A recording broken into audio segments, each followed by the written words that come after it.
fully consciously remembers. Yeah, that's a nightmare scenario. You somehow did the man gruff voice as you were saying ring. Oh yeah, ring. Despicable. Yeah. Mrs. Peterson looked up at Dr. Walsh. What does she want?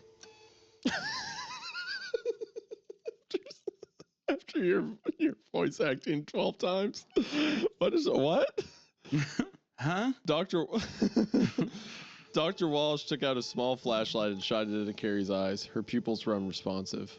She may also have damaged her auditory cortex. We'll know more once we get her scanned. I glanced down at my watch. It had just turned 10.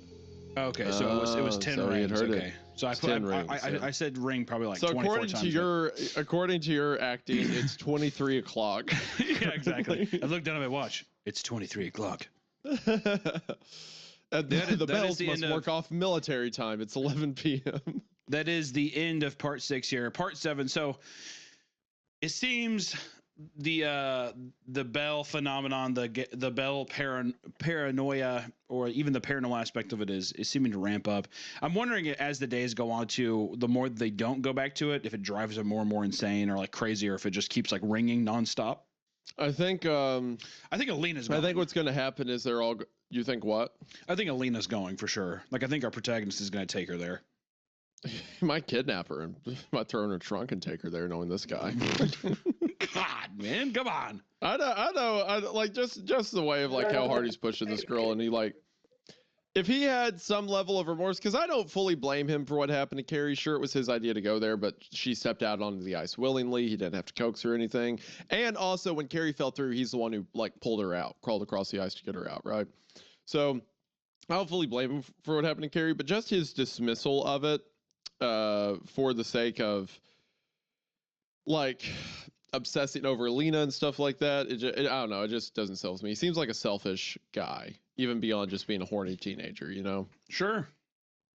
But maybe he'll grow out of it. Maybe that's part of it. Because he has had a bit of a character swing. Like I talked about when Carrie fell through the ice, he had a bit of a self-recognition of where he was at. So maybe that'll continue, I hope. But we'll see. I will say he's a very complex character. Like he is an accurately written 16-year-old rather than just like, you know, a stereotypical high school movie kid, right? Right. All right, part 7. Most people have largely forgotten about all the hysteria surrounding the Y2K bug, and rightly so. It was a fundamentally silly concern.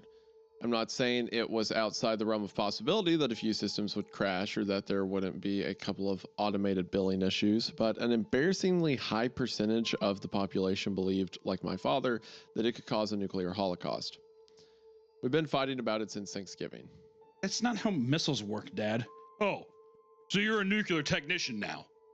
All the control systems that launch our ICBMs are computerized, and they're old computers. They're not compliant. You don't know what will happen. I know missiles don't launch unless they're told to. It's not like they're sitting around in silos going, can I launch yet? Can I launch yet? Huh? How about now? And all the computers are sitting there going, no. Wait, what year is it? 1900? Ah, crap. I haven't been invented yet. Release the dogs of war. I've been fighting with my parents for weeks to get me to go to Drew DeLuca's New Year's Eve party, but in addition to the imminent threat of thermonuclear war, they thought 15 was too young to stay out all night at a co-ed party. Originally, they had wanted to pick me up by 10 after I brought Alina home. My dad suddenly reversed his position. I could stay over at Drew's. Man, Dad is such a Dad is a team player. The ultimate wingman. You know what? Yeah. Well, you'll be all right. You know what? I don't have to see it till 2001 at this rate. Have fun. In the past, I had always been at home when the ball dropped. Usually my brother would fall asleep around 11 and my parents had long since outgrown the compulsion to make New Year's Eve special. This usually left me alone with Dick Clark and my daydreams of having someone to kiss at midnight. Of course, that was all immaterial. There was no way Alina would turn up at DeLuca's, and after finding out what had happened to Carrie and having to tell my parents about it, well, I didn't exactly feel like celebrating either. My dad actually stayed up with me that year. He was convinced the power would go out at midnight. Part of me hoped he was right. Sure, it might have meant the end of the world, but at least it would have taken my mind off how crappy I felt. At midnight, the ball dropped. So many things had happened to me that year. So many things that I'd thought would make me feel happy or maybe just fulfilled. But the girl I loved was still miserable. One of my best friends had brain damage, and there was nothing I could do for either one of them. The world was the same miserable place it had been that morning. No more, no less. I tried calling Elena before I went to sleep, but hung up when her dad answered. The next day we spoke only briefly. She seemed more distant than ever, but assured me that it was only because her parents were in the next room. At my Can parents' you let her in? I'm insistence, doing Mrs. something. Peterson joined us for a late That's why I dinner on didn't her way take her back out from the to begin hospital. with. The dark wood surface of our dining room table was polished to a mirrored finish, and Mrs. Peterson looked out of place sitting at it. Her old t-shirt and stained khaki work pants reflected back up at her. My little brother was visibly uncomfortable to be sitting across from her.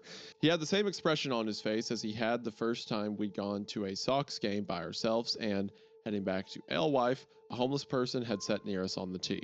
None of us spoke much, but before leaving, Mrs. Peterson did accept the name of a speech therapist my dad had tracked down from one of the partners at his firm earlier that day and had agreed to let us help her pay for it. I knew he had ulterior motives, but I got the impression from the look in my dad's eyes that he did really want to help. My dad was a bit of a shark, and I think that may have been the first time I'd ever seen him look at someone with pity. Monday morning, I saw Fletch for the first time since Carrie had fallen through the ice. It had only been a week, but it felt like a lifetime. Fletch looked tired in a way you don't see often in teenagers. He looked like my grandfather right before he decided he couldn't take any more chemo. He looked beaten. If he didn't know already, I didn't think he could handle an update on Carrie's condition. We rode in silence. School was a torture. Everyone was laughing and smiling. They complained of being back from break, but were eager, catching up with friends, swapping stories about New Year's and Christmas, and commiserating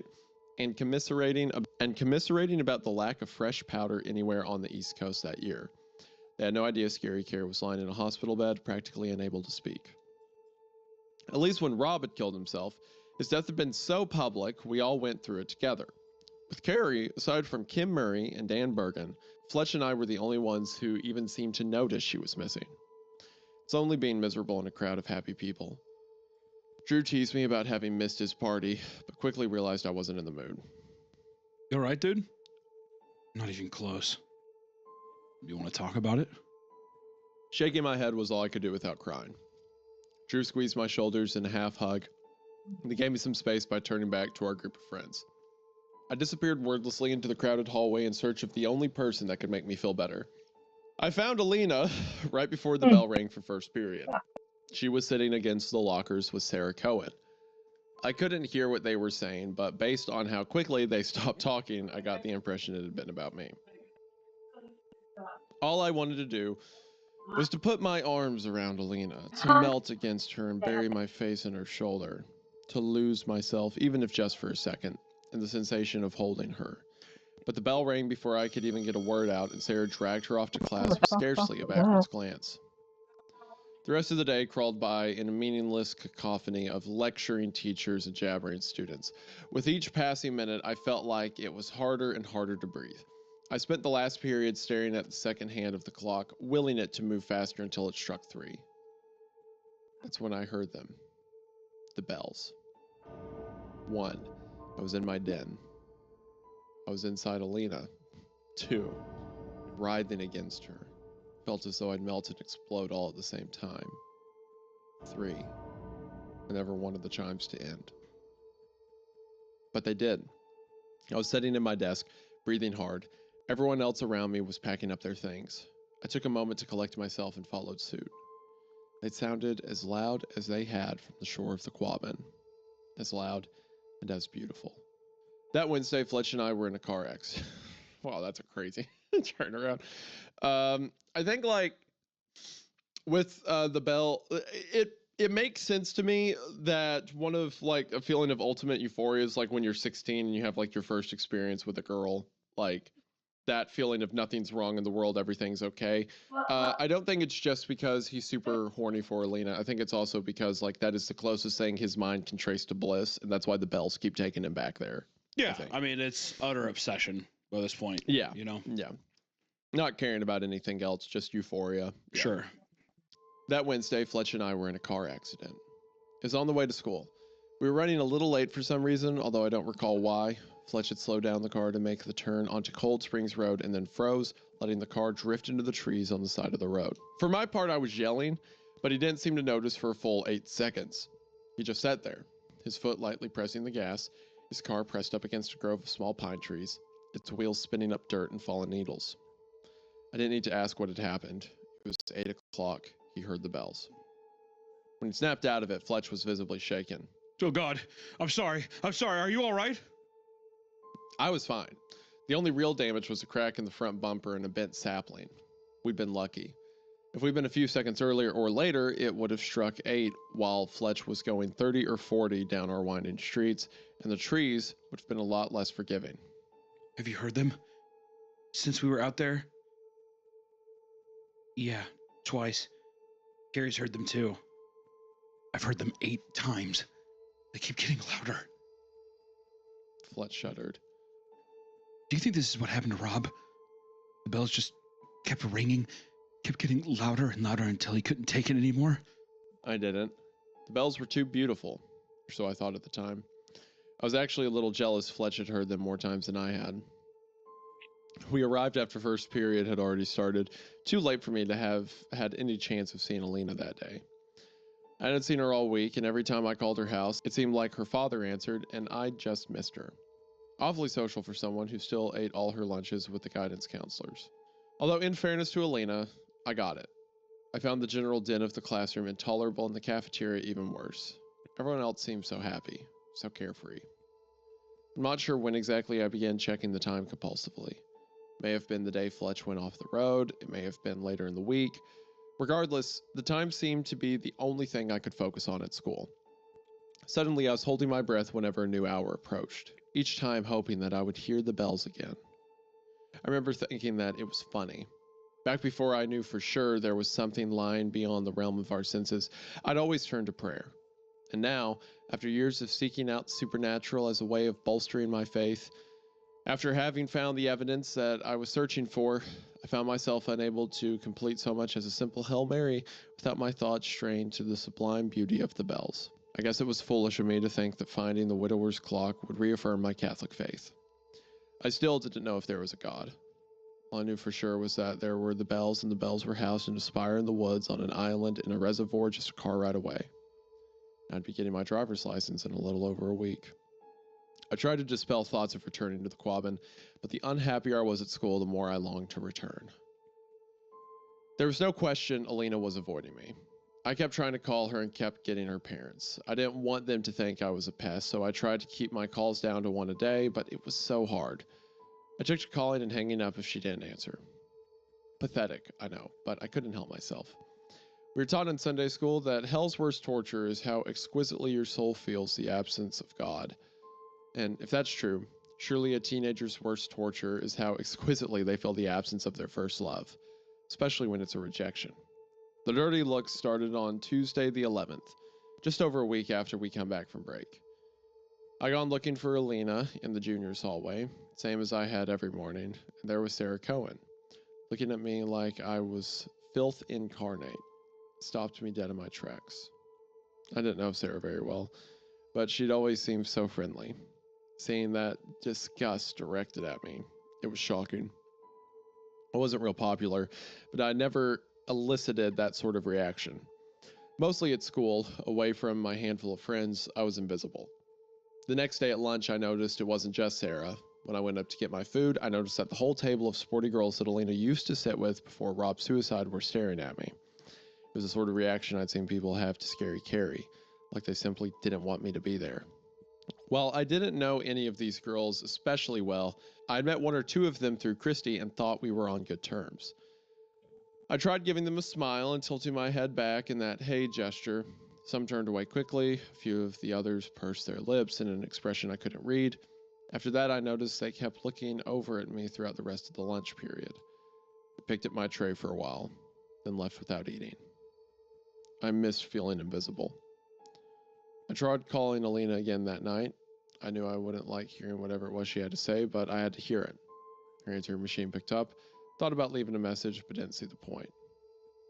How could she treat me like this? Here we go. Here's our man. our cancel tilt guy. Has he been seeing her? Has he been seeing her at school? By the way. No, he says he hasn't been seeing her, and she eats all her lunches in the cafeteria. She's also a year older than him. Remember? I have a feeling that she. I think she's gone. I think she went to the fucking. I don't know if she's gone. You don't think she's probably not there. Well, I mean, I guess I meant like, do you think she's gone to the Bells to see them? I think her parents would have just moved her to a different school. Because I don't think you would go to the Bells unless you were obsessive like these guys. Because the reason they want to go back is because they heard them. But Alina's never heard them, so she has no supernatural draw to go to them in the first place. Yeah, but I think that after our protagonist told her how awesome it was, I don't know. I guess it's just a matter of curiosity. Maybe. Maybe. You could be right. We'll see. How could she treat me like this? All I ever wanted to do was help her and make her feel good. I felt like someone had scooped out my insides and left me a languid husk. I couldn't imagine a worse feeling. I couldn't sleep. I stared up at the ceiling and tried to convince myself that she really did care about me. That her happiness that we were together and had made love had brought her survivor guilt rushing back. God, I was practically praying the girl I loved was suffering from psychological problems. I don't remember if it was 3 or 4 when I heard them. Those bells. They sounded so sweet and so clear. I felt like I had after the first time I'd kissed Alina. I saw the version of us from my daydreams, walking the halls, holding hands, smiling and laughing as we argued about whose friend to sit with that day. I felt full again. The next thing I knew, I was waking up. Thursday the 13th was a snow day. As desperately as I wanted to see Alina again, even just bump into her, it was a relief to not be in school. I stayed in bed until nearly noon, and then had breakfast with my brother. It was so calm, so peaceful. Nothing to do but play video games and watch the snowfall. Maybe I'm romanticizing it now, but January 13th, 2000 was the last normal day of my life. Ooh. Friday, the story does that a lot, you know, where it's like, oh, I think it was 25 degrees that day. That was the last time I saw Carrie happy. Like, yeah, it's just there's a lot of these like, oh, what do you mean by that? Why was that the last normal day? What? Yeah, exactly. Friday was my birthday. 16 years old. It should have been one of the happiest days of my life. But all I really felt was resolve. I decided I had to know what was going on. Enough was enough. If I couldn't catch Alina at school or get her on the phone, then I'd just have to make Alina's house my first stop as a licensed driver. Fletch and I got to school early. Ever since the bells made him drift off the road, he insisted we leave early enough to be sure we were parked before 8 o'clock. I skipped my locker and went straight for the juniors' hallway. Halfway there, Drew DeLuca intercepted me, pulling me into an empty classroom. Drew was co-captain of our swim team, and the years spent swimming laps had left him absolutely ripped. He moved me about as easily as he would have a small child when the door... Oh. What are you doing to me, Drew? He moved me about as easily as he would have a small child, and when the door shut behind us, he didn't loosen his grip. Dude. Sat next to each other in bio the year before and had always gotten along well enough. Robert Kinnan had learned, through no fault of his own, what a rumor could do to your life. And so had Alina, which made her doing it to me somehow extra painful. She knew how much the whispers and sidelong glances could hurt, and she was subjecting me to it anyway. Of course, in fairness to her, what she said about me wasn't a lie. Not exactly. If only she had talked to me, I wouldn't have had to go to her house that day. Oh no. Here we go. Oh no. Here we go. Oh no, bro, your prediction earlier about maybe our main character is going to become like Rob. You were so right. I'm fucking telling you. For all we know, she had the exact same circumstance with Rob. Maybe there's another guy in middle school who killed himself, and then she goes to Rob like, "Hey, do you know about this in the suicide note?" Just a trail of What are you doing? My mom picked me up from school a little early and took me to Hate the you. DMV. I will hate you. You Examined the and driving you test with flying colors. She offered to let me drive home, but I She's declined. not a friend. It would turn 4 while we were still on the road, and I didn't want to risk an accident. If my mom thought it was weird, she didn't say anything. After we got home, I lied and said I wanted my first car ride to be a visit to Scary Carrie, who had been released from the hospital the week before. She My will parents thought that was sweet you and and if you complimented me on what a good continue person I like this, was. you I thanked will them be and forced a gone smile on before their while I felt her. dead inside. I headed out for Alina's around 4:45. Her parents wouldn't be home for another hour or two. I swear to God, all I wanted was to talk to her. I never meant for anything else to happen. Oh no. Please believe me when I say that. Please. Oh no, dude.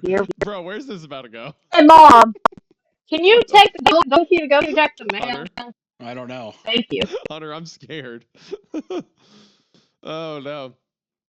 When I arrived, there was a car parked behind Alina's Blue Beetle that I didn't recognize. I went up to the door, but here we go. I went up to the door, but something stopped me from ringing the bell. It was a queasy feeling. Sort of feeling you get when you know your life's never going to be the way you want it to. Took a closer look at the car. It had a Bishop Burton parking pass. The son of a bitch was there. Like it's his fault. I like it's that. this guy who definitely got cheated on. Bitch is here. What?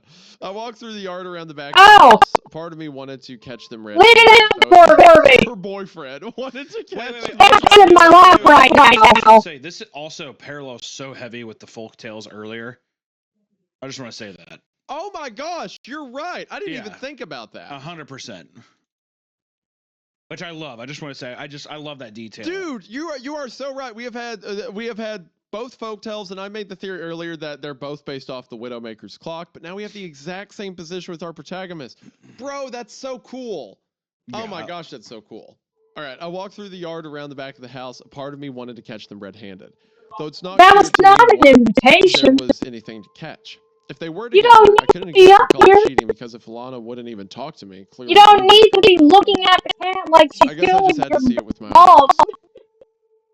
I crouched down beside one of the basement windows and peered in.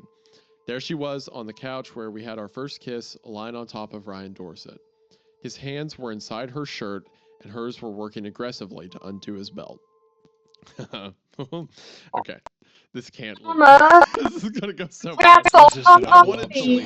This is so bad. Get out. Exactly. Just get the fuck out of there, dude. Just leave, dude. It's like, yes, it sucks. I'm sorry this happened. Leave. I wanted to leave. I wanted to run away. Scrunch my eyes closed and pretend that I had never seen anything.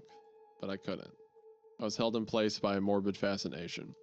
It was almost like in a dream when you're not in control and just watching yourself from the outside. My mind was screaming to go, but my feet stayed planted and my eyes drank in every detail. To this day, I remember what I saw from that window. Oh, gosh. Oh, no. Even better than I remember our first kiss, or the way Alina always smelled like vanilla, or how it felt when I gave her my virginity. Oh. What I saw was Alina unfastening Dorset's pants and sliding her hand into his fly. It was tough to see her face, but I could tell she wasn't crying. I could tell she didn't feel conflicted about what she was doing. I realized some months later that I'd never seen her look that way at me. I'd always been the aggressor. Okay, thank you. Some accountability. Cool. I guess I hadn't noticed because at 16 years old, I'd internalized the idea that was what guys were supposed to do, and that good girls were supposed to be, well, not reluctant exactly. I wasn't so far gone as to think girls didn't also want sex, but I believed they'd be more demure, less eager. But at the time, standing there outside her basement window, I wasn't thinking of Alina's perspective. I didn't consider how she felt about Dorset or what she must have thought of me. I could only stare as they wriggled out of their clothes and watched as Alina guided Dorset inside her.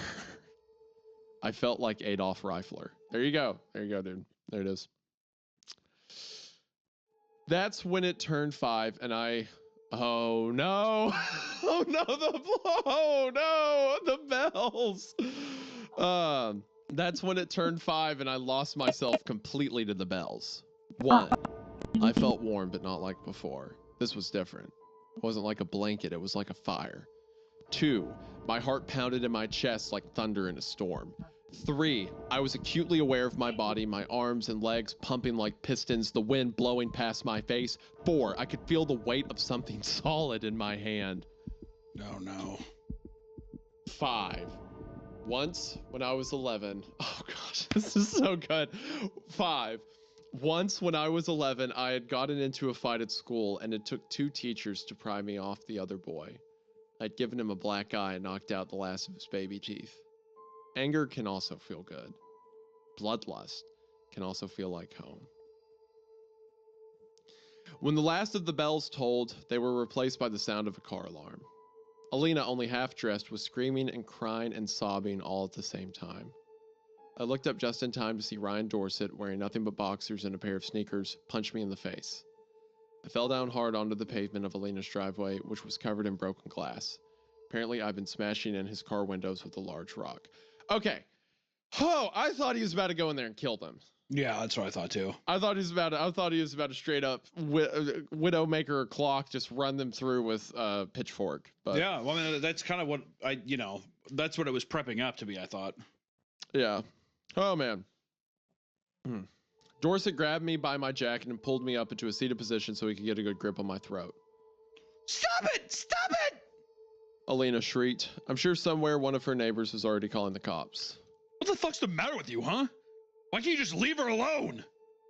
Dorset asked. He maneuvered his body weight on top of me, pinning me down as his fingers dug into my neck. It's an awful feeling, having someone you don't want to be there on top of you, pressing down. The rock was still... Oh, no. The rock was still in my hand, and I swung it with everything I was worth. It hit the side of his face with a sickening crunch. I'd broken Ryan Dorset's jaw and sent him rolling into the Aminev snow-covered front lawn. He must have been in shock because it took him a second to realize how hard he'd been hit and for the pain to set in. I could see the realization, the fear in his face. It made me feel good. It made me feel big. Oh, dude, we were so right about this, by the way. Just everything about the red pill guy, about him wanting to be bigger. Like, oh, dude. Dorset slowly began to crawl away on his hands and knees. I got to my feet and held the rock up high above my head. Please, please.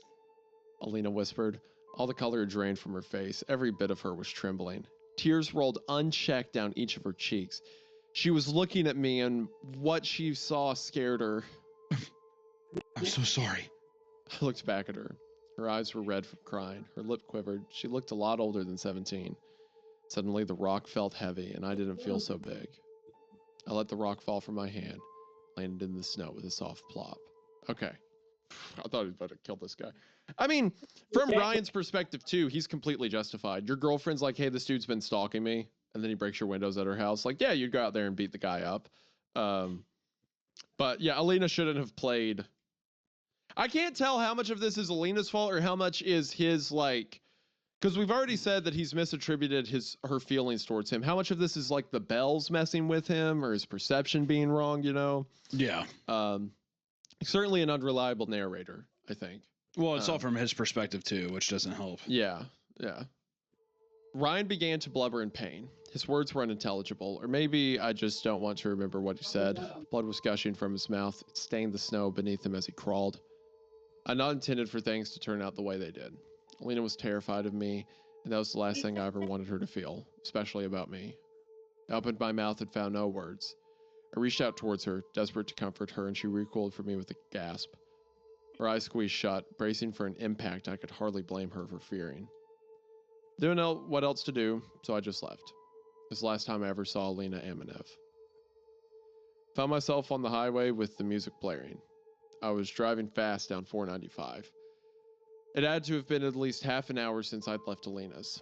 I had no memory of the intervening time. I couldn't go home. I couldn't. I'd be arrested. This wasn't like a shoving match. Ryan Dorset would need medical attention. He was the second person in less than a month that I'd put in the hospital. Then again, where was I going to go? What was I going to do? Make a run for Canada? Even if police wouldn't soon be looking for my mom's car, I probably had $7 or $8 on me and access to another $250 or so in my Bay Bank savings account. Hardly enough to get far. I felt dead inside. There was only one thing that could make me feel better. I wanted to hear them again. One last time. For real. I was going to the Quabbin. The sun sets early in the winter. Hell, it had started going down even before I'd arrived at Alina's. By the time I'd hit the Quabbin, it was a little after 8:30 and dark. I parked the car near the trailer park. As Fletch had done the night Carrie fell through the ice. I remember wondering how close I was to where he'd parked the night Rob found the spire. The walk to the lake took a little longer than last time. There was about 4 or 5 inches of snow on the ground, and the plows had turned the sides of the road into little snow banks a foot or so high. It made walking on the side of the road slow going. Luckily, I only saw one car drive by, and they didn't pay much attention to me. It was bitter cold. I hadn't noticed at first, but with each step, the wind was cutting further and further through that dead feeling. I just kept walking. It was like being back on the hike with Scary Carrie. You're hyper aware of your body, and all of it aches and pains, but if you just keep walking, your brain goes blank. It felt good not to think. I was only about halfway between the entrance to the Quabbin and the reservoir when I heard them. So sweet, so lovely, so warm. Suddenly it wasn't so cold anymore. I didn't feel the wind, or at least not a winter wind. I felt a warm breeze on my cheek. It smelled dewy and sweet. The full moon shone down on the lush green forest surrounding either side of the dirt road. Hadn't it been paved only a moment ago? I could hear crickets. A tiny light flitted past the corner of my eye, then another and another. Fireflies dancing through the air. It was so warm. I took off my jacket and stood watching the fireflies trying to find one another in the hopes of mating. Then the bells finished their call and I was standing in the snow, holding my jacket, staring at nothing. I quickly struggled back into my jacket. I looked back the way I came. The moonlight bouncing off the snow bathed everything in a weak blue light. It was beautiful, but sterile, a much harsher environment than the one in the vision I'd just had. I'd returned to hear the bells one last time, but looking back in that direction of the trailer park, well, there was nothing for me back there. Nothing good at any rate. So I turned back towards the reservoir and started walking. One foot in front of the other. Just me and one last mile. When I finally reached the shore, it was nearly 9:30. The wind had blown the snow into little drifts, leaving some patches of ice bare. And the moonlight that looked behind almost you. like the Quabbin was made of white and blue marble. It was scenic, but I barely noticed. I was looking off at the larger of the two islands. Its trees, frosted by snow, left it almost invisible against the horizon. I wondered dimly if the bag with Christie's raft and my mother's Bible was laying somewhere out on that ice. It had been cold that last couple of weeks and the ice was silent. Either it had grown thicker or the snow was dampening the sound of its choo-choo-choos. I stepped out onto the Quabbin's frozen surface. It was easiest to walk where the snow was thickest. With each step, I drew closer to the place where Carrie had fallen through the ice, sinking deeper into my self-loathing as I did. I almost wanted the ice to give out beneath me. The thought of plunging into the dark depths of the freezing waters below, of having what little warmth I possessed sucked from my body, leaving me numb, physically unable to feel anything, was enticing. I didn't want to feel. I didn't want to think, and I didn't want to feel. Not like this. I'd barely caught a glimpse of Carrie's face as she fell through the ice, standing there, trying to picture it. All I could see was Alina, and the horror I filled her with. I considered for a long moment, stomping my feet in an effort to open up a fissure in the surface of the reservoir. But there was something else I wanted more than the anesthetizing relief the cold offered. I wanted the bells. Being close to their source strengthened the memory of how they made me feel when I heard them. It was as if I had been pulled towards them by an invisible string. Actually, it was more like I was underwater, holding my breath, being sucked along by a gentle current. It felt like if I ever wanted to breathe again, I had to go where the waters wanted to take me. I had to find the spire. Wind pushes snow around capriciously. If the snow can catch somewhere, more snow will pile up on top of it, forming little drifts, like sand dunes in a desert. There's enough wind, 8 inches of snow might result in some spots where the ground is barely covered and the others where snow runs 2-3 feet deep. I didn't see anything that extreme that night on the frozen surface of the Quabbin, except for one oddly blocky little snowdrift. As I drew near, I could see, in the moonlight of a cloth strap peeking out of the snow, it was my duffel bag, the one I dropped after pulling Gary out of the water. Okay. The bag had been soaked and left outside for weeks. Felt like a solid block of ice and probably weighed close to 30 pounds. I doubted there was much in there that could be salvaged. Maybe the rest. Do you want My mom's Bible was almost certainly done for, Okay. and the incense and various things Carrie and I had accumulated were probably ruined. But I took it up anyway. Leaving it there so close to the source of the bells seemed as disrespectful to me as leaving trash behind in the pews of church. The ice in its frozen straps cracked as I slung the bag over my shoulder and pressed on. It must have been 9:58 or 9:59 by the time I stepped off the ice and onto the shore of the large island, because I'd scarcely reached the wood line when the bells tolled 10. I found the ankle-deep snow replaced by a broad dirt road and snow-capped trees with colonial homes, but these colonials weren't like the McMansions that dominated my neighborhood.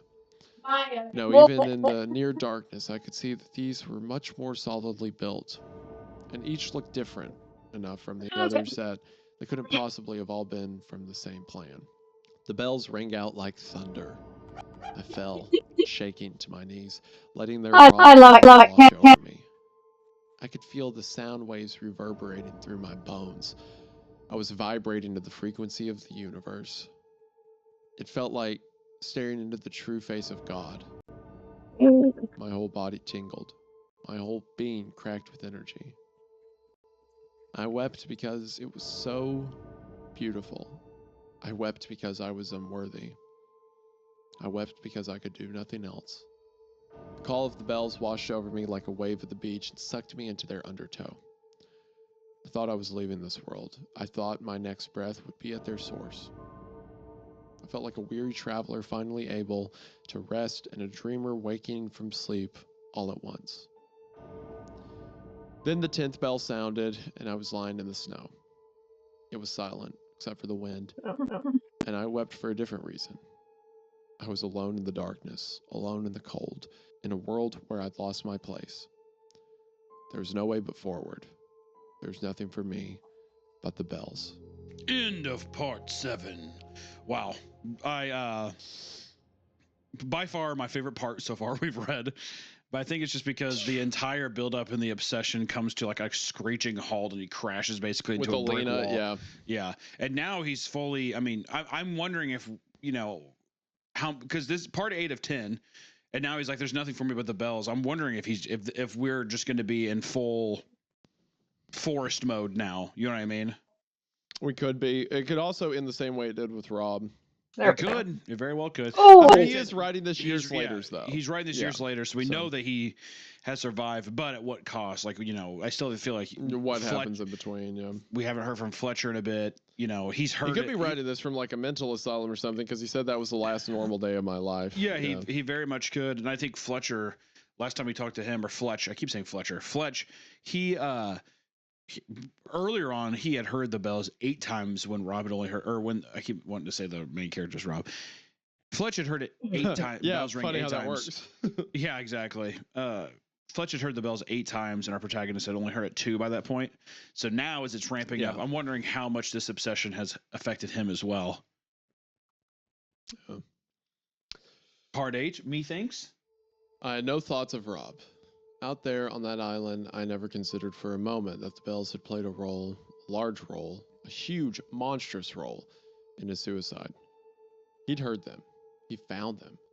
In the end, he put a homemade shotgun in his mouth and pulled the trigger. I'd like to think that if I had, I might not have pressed on. Okay, hold on. Being honest with myself, I know I would have. What's death compared to knowing? What was so great about my life that it'd be better than hearing the bells at their source? When I stood up, I realized I wasn't at the shore of the island. I couldn't even see the shore. I looked around, trying to figure out how I'd gotten so deep into the woods, and noticed there weren't any footsteps behind me. But there was a deep track. It looked like when I fell to my knees, my body had been dragged through the snow. I should have stopped, but I didn't stop. Guess I should pause the recording to eat. Colonial houses. The broad dirt road I'd seen when the bells rang. Yeah, It felt like I could still perceive where they'd been, Some of the trees, the ones nearest me, were wrong. Lena's back, I feel her spine. I slowly touch her here. I move my hand here. He was describing touching the paint of the walls and pushing his shoulders into the window and stuff like that. It's like it's romantic the way he's describing the spire itself. Like that's how much his mind attributes to it. What's the word for it? Phallic. It's almost phallic in a sense, the way he goes into detail about it. By the time I'd reached the next landing, I was coming down the stairs like a kid on Christmas morning. I felt like one too, eager to unwrap the presents waiting for me below. I started taking the stairs 2 at a time. The lighter's orange flame sputtered as I gained speed, threatening to blow out. A laugh, a mirthful, childish giggle bubbled up from deep within me. I could just make out, faintly, the shape of the bells. They were right there. From the next landing, they'd be so close, I'd be able to reach out and touch the nearer of the two. I leapt down the last 3 steps. The lighter went out, and the landing collapsed beneath me. I fell through 2 pitch-black stories. My body flailed, desperate to find purchase on anything it could, but the only thing I managed to connect with was the floor. My feet hit first, and I had the queasy feeling of the wood shattering beneath me. This time, though, only 1 or 2 floorboards gave out, and I came to a stop with a sickening crack as my chest slammed into the ground. Oof. The wood floor, though bowed and weathered, didn't afford my hands any purchase, and I could feel the weight of my legs and stomach dragging the rest of me towards another fall through God only knows how much more inky blackness. I kicked with all my strength, but couldn't get my legs up high enough to climb out of the hole I'd created. In that moment, I can't even truly say that I felt panic. I was a cornered rat, all claws and gnashing teeth, a primal thing incapable of thought or feeling, covered by adrenaline and the basest of instincts, survival. Curled my fingers into hooks and thrashed with everything I was worth, clawing my way to safety. The pain of it all crept into my mind slowly as the adrenaline wore away. The fall had knocked the wind out of me, and, as I'd later find out, broken 2 of my ribs. I can't say how long I lay there on my back, struggling to pull air back into my lungs, but I can say that every breath I took felt like it was going to rip me open from the inside. I gritted my teeth and attempted to sit up. My chest felt like I was on fire.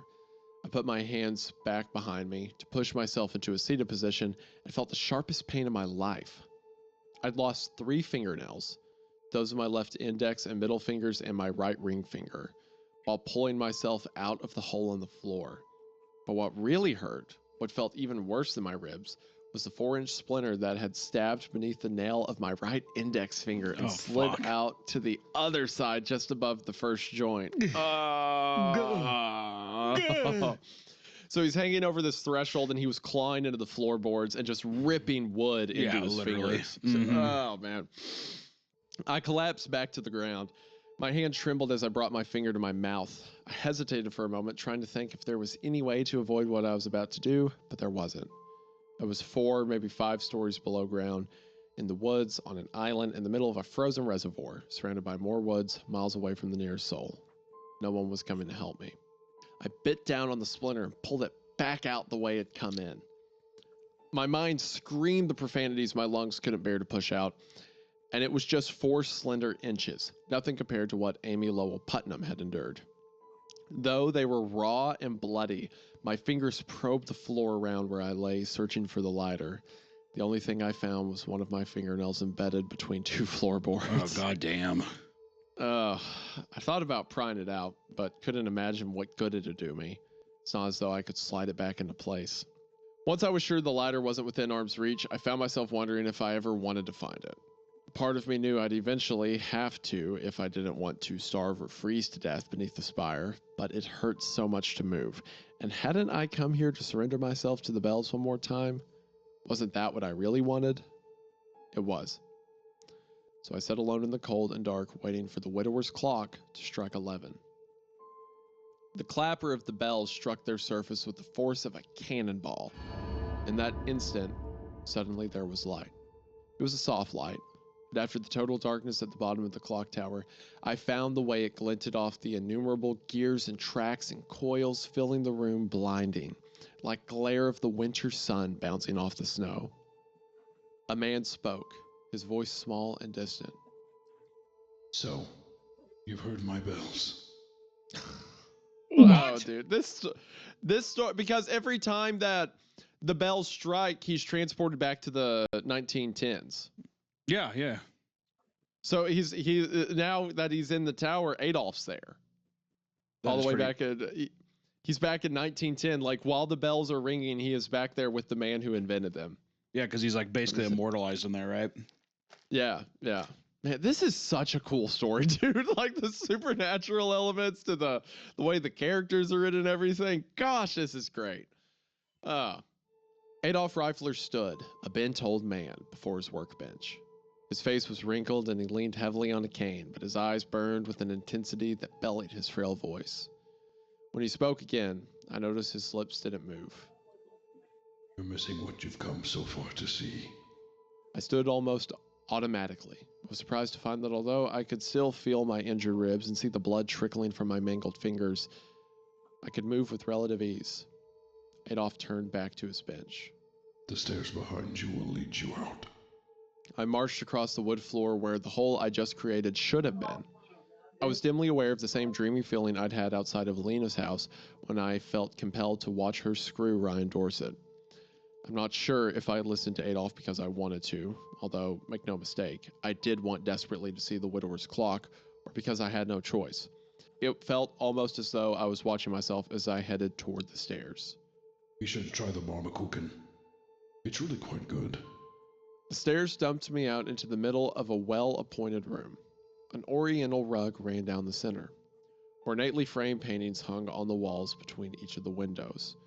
It looked like quite a grand foyer, the perfect entrance to any courthouse or place of business out to impress the public. The carpet led to a huge pair of double doors, and I went to them without a second thought. They opened with ease, despite their size, onto a summer night and what appeared to be a party. This is so cool. It's so cool. Oh, it's so cool. There were maybe 24 or so men and a half dozen women, all sporting old-fashioned suits and dresses, the sort of things they'd likely only wore to weddings and special occasions. They all stared up over my head, expressions of awe plastered dumbly over their frozen faces. I thought for a moment, just a moment, that they were staring at me. Quickly realized they were watching what I'd come to see. The dance of Reifler's automatons. And unbeknownst to them, his wife and her lover. I made my way through the crowd. The bells chimed for only the second time. Time seemed to have become loose, more elastic. My feet were moving at the proper speed, but each tick of the great clock dragged out for several seconds. Tick. It was nauseating. Talk. I took a spot beside a table full of refreshments.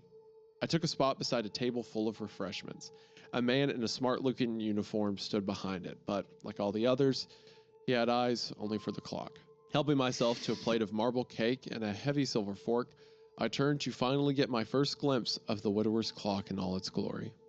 The clock tower was illuminated by electric lights, which surprised me as I wouldn't have thought Enfield had been electrified in the early 30s. It was easily 5, maybe 6 stories in height. Its base was almost as broad as the width of the Reifler's house, and it tapered slowly until it reached the spire.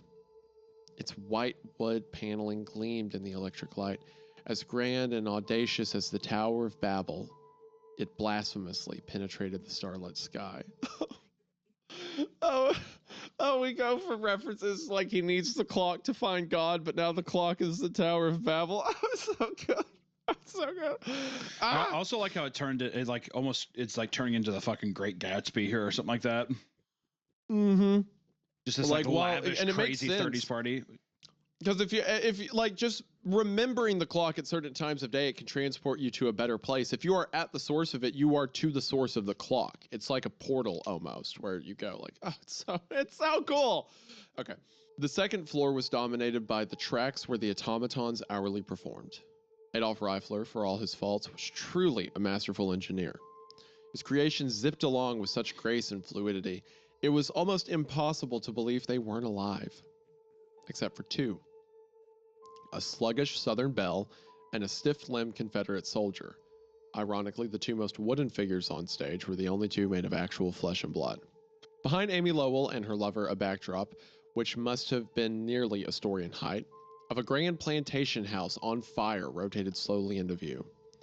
The Union automatons, each equipped with small electric lights designed to look like torches, charged towards the plantation house. They touched their torches to the cutouts painted up like cotton fields as they went.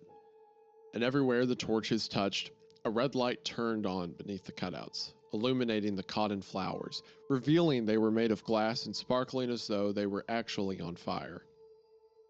As the troops reached the plantation house, another group of automatons rose to greet them, slaves. I cringed when I saw the slave automatons. They were such racist caricatures. Slaves set about beating their former owners, much to the delight of the New England audience who hooted and cheered as the Rebs received their comeuppance. Southern Belle and Confederate automatons crumpled beneath the attack, their bodies holding in on themselves in a way that was only possible if their spines had been broken in multiple locations. The slaves grabbed Amy Lowell's corpse and dragged it off stage. Two of the slave automatons turned as they departed, flashing toothy grins at the spectators. Adolf Reifler was not a subtle man. The bells rang once more, just as the Union soldiers shot the prone Confederate automaton. The onlookers burst into applause. Well, most of it did. I noticed a man just off to my right side hadn't celebrated. He looked bored, as though he'd seen this all before. Something else was off about him, too. He wasn't dressed like the others. He was wearing a t-shirt and jeans. I wasn't the only one who heard the bells. I wasn't the only one who'd found the tower. And I wasn't the only one watching the automaton's endless dance. My eyes scanned the crowd. There was an emaciated man in a park ranger's uniform, the bones of his face plainly visible beneath his skin, leaning against the end of the refreshments table. There was a boy in a tie-dye shirt who looked to be about 13. His slashed wrist covered his corduroys in blood, but he gave his injuries no notice. Were they dead? Was I? Had the fall killed me? Then I noticed another figure, sitting alone near the woodline. A young man with a slender build, about my height, skin burnt to a crisp, was the color of charcoal, and most of his jaw was missing. Robert Edward Kinnan. Oh my gosh.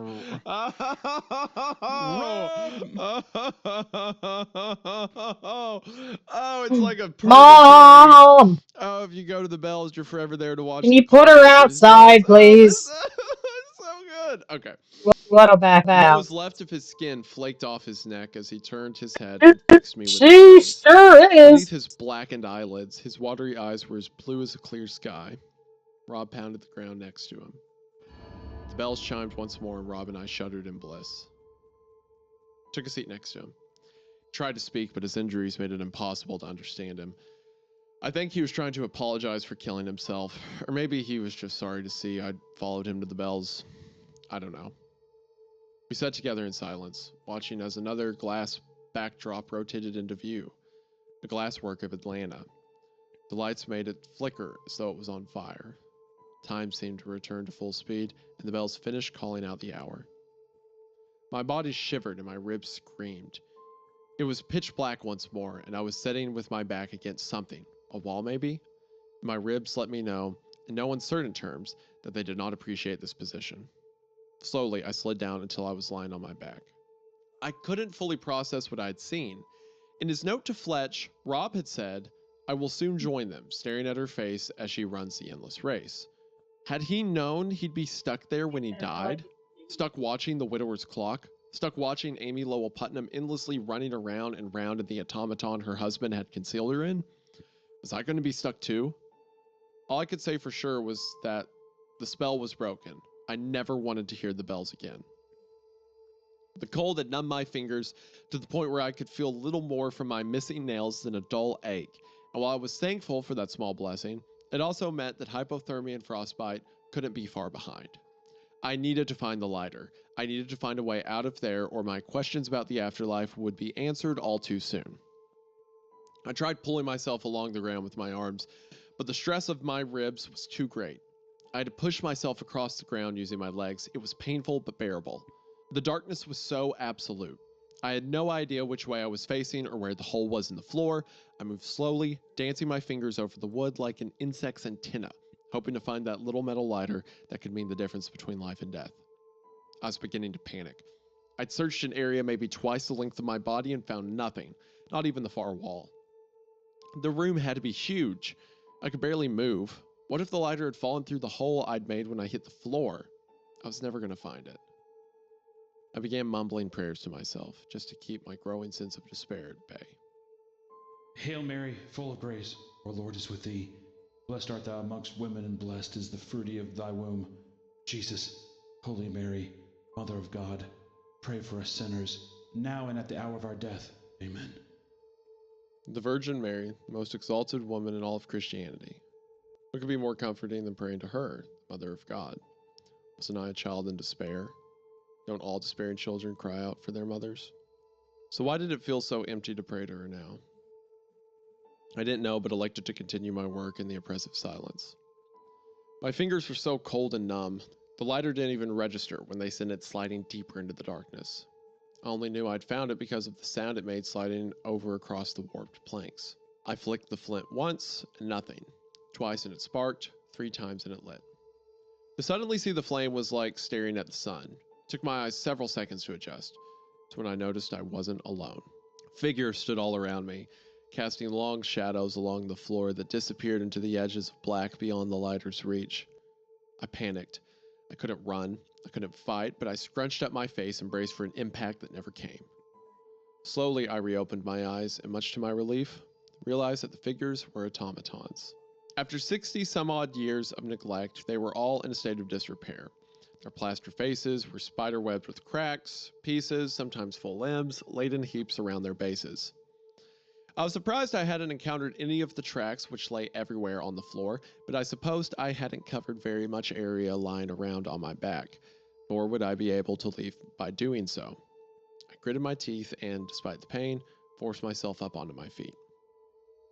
The plaster bodies of the automaton seemed small, scarcely 5 feet in height, as I picked my way slowly between them. It made Amy Lowell and her lover, having been hidden inside one of these things, seem all the more grotesque. There was no way Adolf could have done it without chopping off their hands and feet. One by one, I climbed the stairs, taking frequent breaks when the pain in my ribs grew too intense for me. Eventually, I drew even with the bells, which appeared to be rusted fast to the thick iron rings from which they hung.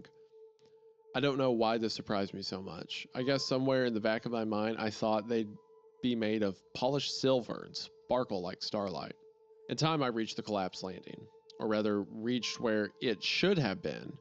Now there was nothing but a gap, 5 feet across, with the staircase continuing its upward climb on the far side. It would have been easy enough to jump if my ribs weren't broken, and I trusted the wood on the other side to hold my weight, but they were broken, and I was terrified of taking another fall. I sat down on the steps and cried, utterly convinced that I would die there and join Rob and Adolf and Amy Lowell in front of the widower's clock every hour on the hour for all eternity. It wasn't fair. Yes, I had chosen to investigate the spire in the woods, but I didn't choose to crave the bells. I didn't choose for them to warm me when I was cold or comfort me when I was scared. I didn't choose to black out at the sight of Alina melting around Ryan Dorset's member. And I certainly wouldn't claim to have been in my right mind when, just an hour earlier, I chose hearing the bells one more time over searching for a way out. The lighter closed with a snap that echoed in the darkness. I'd been a Catholic my whole life, but as I sat there on the edge of the broken stairs, straining to see even the faintest silver of moonlight from the window that lay beyond my reach, I knew that my faith was gone. I had set out to find evidence that there was more to creation than could be explained by science. And though I'd certainly found that, I felt more alone in the universe than ever. What kind of God would create a world so cruel that it contained the bells? How could I pretend there was a design and a moral underpinning governing the universe when something as innocuous as a beautiful sound could rob you of your free will, and by all indications, damn you for it? Eventually, I got tired of staring into nothing. It was too cold to keep sitting there. I lit the Zippo and headed back down the stairs. I needed to find a way to warm up. My duffel bag was sitting a few feet from the hole I had created in the fall. I pulled out the raft and briefly considered inflating it. It would have been nice not to have to lie directly on the cold, hard floor, but ultimately I decided it would be best to use it as a blanket. It occurred to me that there might be something useful on the floor below. I crept as close to the edge of the hole as I dared, held the lighter over the chasm, and peered down. It looked like most of the room below had been claimed by groundwater that had frozen solid. If the planks that broke my ribs hadn't held, I doubt I would have survived slamming into that ice. Lying back down hurt like hell. The raft didn't seem like it was going to do much for me, but my insulation was better than none. Reluctantly, I closed the lighter. It didn't have an unlimited supply of fuel. I'd have to be careful with that. Waiting for midnight, shivering in the dark, my mind's eye kept conjuring images of Rob Kinnon's burnt face, his one good eye watering. I really didn't want to join him, but at the same time, I couldn't wait to be warm again. The deafening clang, the bells tolled. It was midnight, and I once again found myself lying on the floor of Adolf Reifler's workroom. You're back. He never looked at me, just continued to scan the rows of wrenches that hung from the wall. People don't usually come back quite so soon. I can't get out. The stairs broke. I'm sorry to hear that. His voice was filled with pity, but his unmoving lips retained their scowl. He took a wrench from the wall and began picking his way back through the tangled mess of gears that seemed to only exist when the bells were ringing. I followed him to a hidden corner of the room where the Southern Belle and Confederate soldier automaton stood. Adolph's deft fingers pushed the dress down over the Southern Belle's shoulder, exposing a bolt on her back. He slipped the wrench over it and set to work. From beneath the lacquered wood, Amy Lowell's bones splintered and popped. My stomach revolted at the sound, and I looked for a place to retch. Adolph continued to smile as he gave the bolt another half-turn. You mustn't judge me too harshly.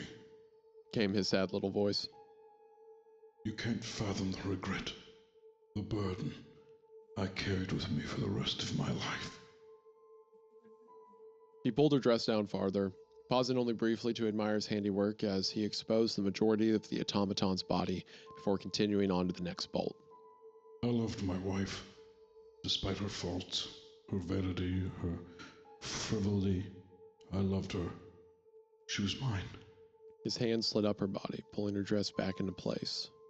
But there was no pleasing her. He lifted her arm up by the wrist and let go. Her hand herked and jerked as it fell back into place. Scheiße, scheiße, scheiße! He yelled, his lips moving with each curse. He grabbed the automaton by her head and twisted it violently in a way no neck could bend. It sounded like cracking knuckles. The automaton's blank eyes seemed to stare right at me. They were such a lovely shade of brown. I was lost in those eyes and thoughts of Alina until Adolph's wrench returned to work and the sound of bones crunching shook me from revelry. You mustn't doubt my love for her. Adolph whispered through closed lips. What you're saying, I was simply angry then. It was a malady of spirit, and I admit that I have a temper, but like squalls on the open sea, my foul moods disappear almost as quickly as they come. Take it against the rest of our marriage, not to mention the courtship. This was a moment, a fleeting moment. And it wasn't as though she was blameless. You couldn't possibly know, can't possibly understand the humiliation of seeing another man take what is rightfully yours. I felt compelled to speak. I've always hated it when someone challenged my experiences. It makes me feel so small. But it was more than that. My mouth moved, and it was like I was outside of my body, listening to myself tell Adolph all about Alina, what I'd done to Ryan Dorset. So you do understand. He sounded relieved, as if I'd just given him absolution for his sins. The bells tolled. Adolph gave the bolt on the automaton's elbow a full turn, splintering Amy Lowell's bones. It was loud, like a branch snapping off a tree in a storm. He again lifted her arm and let it fall. He must have been pleased with the result because he set down his wrench and headed towards the stairs. I followed him without thinking. End of part 8. Whew, man. We're approaching the end here, and we are in full Great Gatsby surrealist purgatory hell now with old Adolf here. It's funny. How do you feel about the purgatory hell? I mean, I think we're so early in on it that I think it's I don't think it's fully revealed itself yet. By that I mean, I don't think the complications have fully set in with whatever's supposed to be there. You know, besides obviously you can't leave, but Yeah, I like the it's like obviously his connection to this girl Lena isn't as much as the connection of like someone's wife who cheats on you, but I like how it's like very similar to a Tower of Babel thing. It lets him give into his pride. Like being here lets him be like, well, actually, I do have a good reason for what I did. Blah blah blah. And like the clockmaker agrees with him. Also, like how at the start of the story, he talked about how he needed to find the bells to reaffirm his faith, and now that he's in the bells, he feels like his faith is gone. well, yeah, stuck in eternity. It's the thing that you wanted, right? It's the I want to know that there's an afterlife that I'm going to be able to live forever. And now he's in this place where he's like, well, holy fuck, I'm going to spend all eternity here. Now it's torture. Now it's a hell. Yeah. I think I thought it was kind of interesting. I don't know if you felt the same, but like when Adolf was fixing the automaton, the bell, the Southern Bell, it's like him being like, you understand, like I loved her, you just have to understand I loved her. And the thing messes up and he's like, Shiza, whatever. But he how angry he gets, his temper, you can tell that he's going to snap it. You can tell he's going to snap. And I think that's obviously why he did what he did. And then also, I think that it is a bit of a forewarning for his temper being tested with our protagonist is what I'm going to assume. Yeah. Yeah, I think so. All right, well, 2 parts left. You ready? Part 9? I'm stoked, man. All right, part 9. Adolf Reifler slid through the crowd, exchanging pleasantries with farmers and businessmen, neighbors and travelers alike. No one seemed to notice me following in his wake. They never looked at me, or reacted to anything Adolf and I said to one another. They also didn't seem to notice any of the others that were, like me, stuck. Most of the conversations Adolf had with his guests were brief. They'd offer him the sort of enthusiastic pleasantries I imagine you hear any time a work of art is unveiled, and he'd respond graciously enough, until the man he addressed as Edwin inquired about Amy Lowell's whereabouts. Something in Edwin's tone made me think he was interested in more than paying his respects. I haven't seen her all night. Are you sure? I could have sworn she was out here around 11. Adolf's voice dripped with condescension. The couplet Rob left in his suicide note to Alina floated to the force of my mind. Every hour I see her face, she runs the endless race. And I'd first heard the story of the widower's clock. I had thought it was cruel that one could be damned just for laying eyes on Amy Lowell's corpse. After all, we hadn't killed her. We hadn't put her on display. What I realized watching Edwin calling it a night was that the partygoers weren't stuck watching the endless race. If they had been, they wouldn't have been able to leave. No, only those of us who had heard the bells and followed them to the spire were stuck. But why? They'd heard the bells. They'd heard the real bells. Why weren't they stuck with us? Midnight marked the end of the automaton's reenactment with Lee's surrender to Grant at Appomattox. Once Lee had signed the Articles of Surrender, the tent backdrop zipped out of view and dozens upon dozens of automatons took their curtain call, dancing behind the generals like something out of a Bisbee Berkeley musical.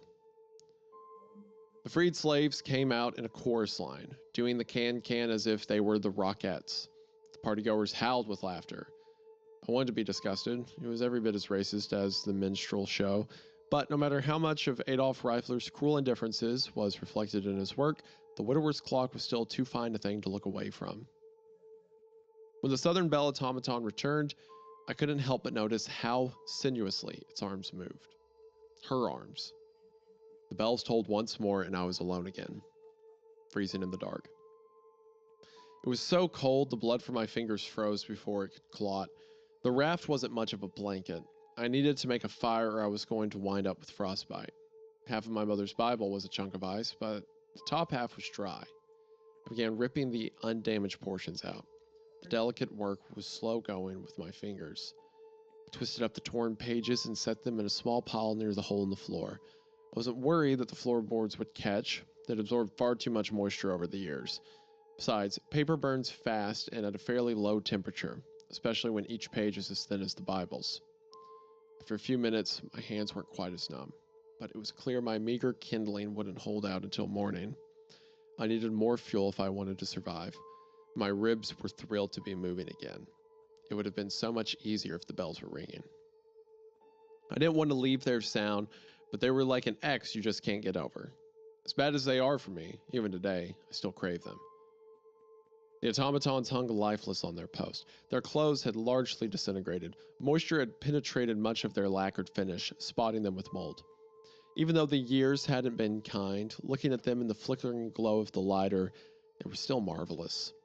I ran my hand down the arm of a rebel soldier, almost as lovingly as Adolf had done with the automaton that encased his wife's remains. If I wanted to survive, I'd have to burn it. The area that had once been Adolf Reifler's workspace was littered with rusty tools and ancient gears. I took up one of the wrenches from where it had fallen. My fingers ached just holding it. I set about dismembering the nearest automaton. The bolts were rusted. It was tough to get any of them to budge.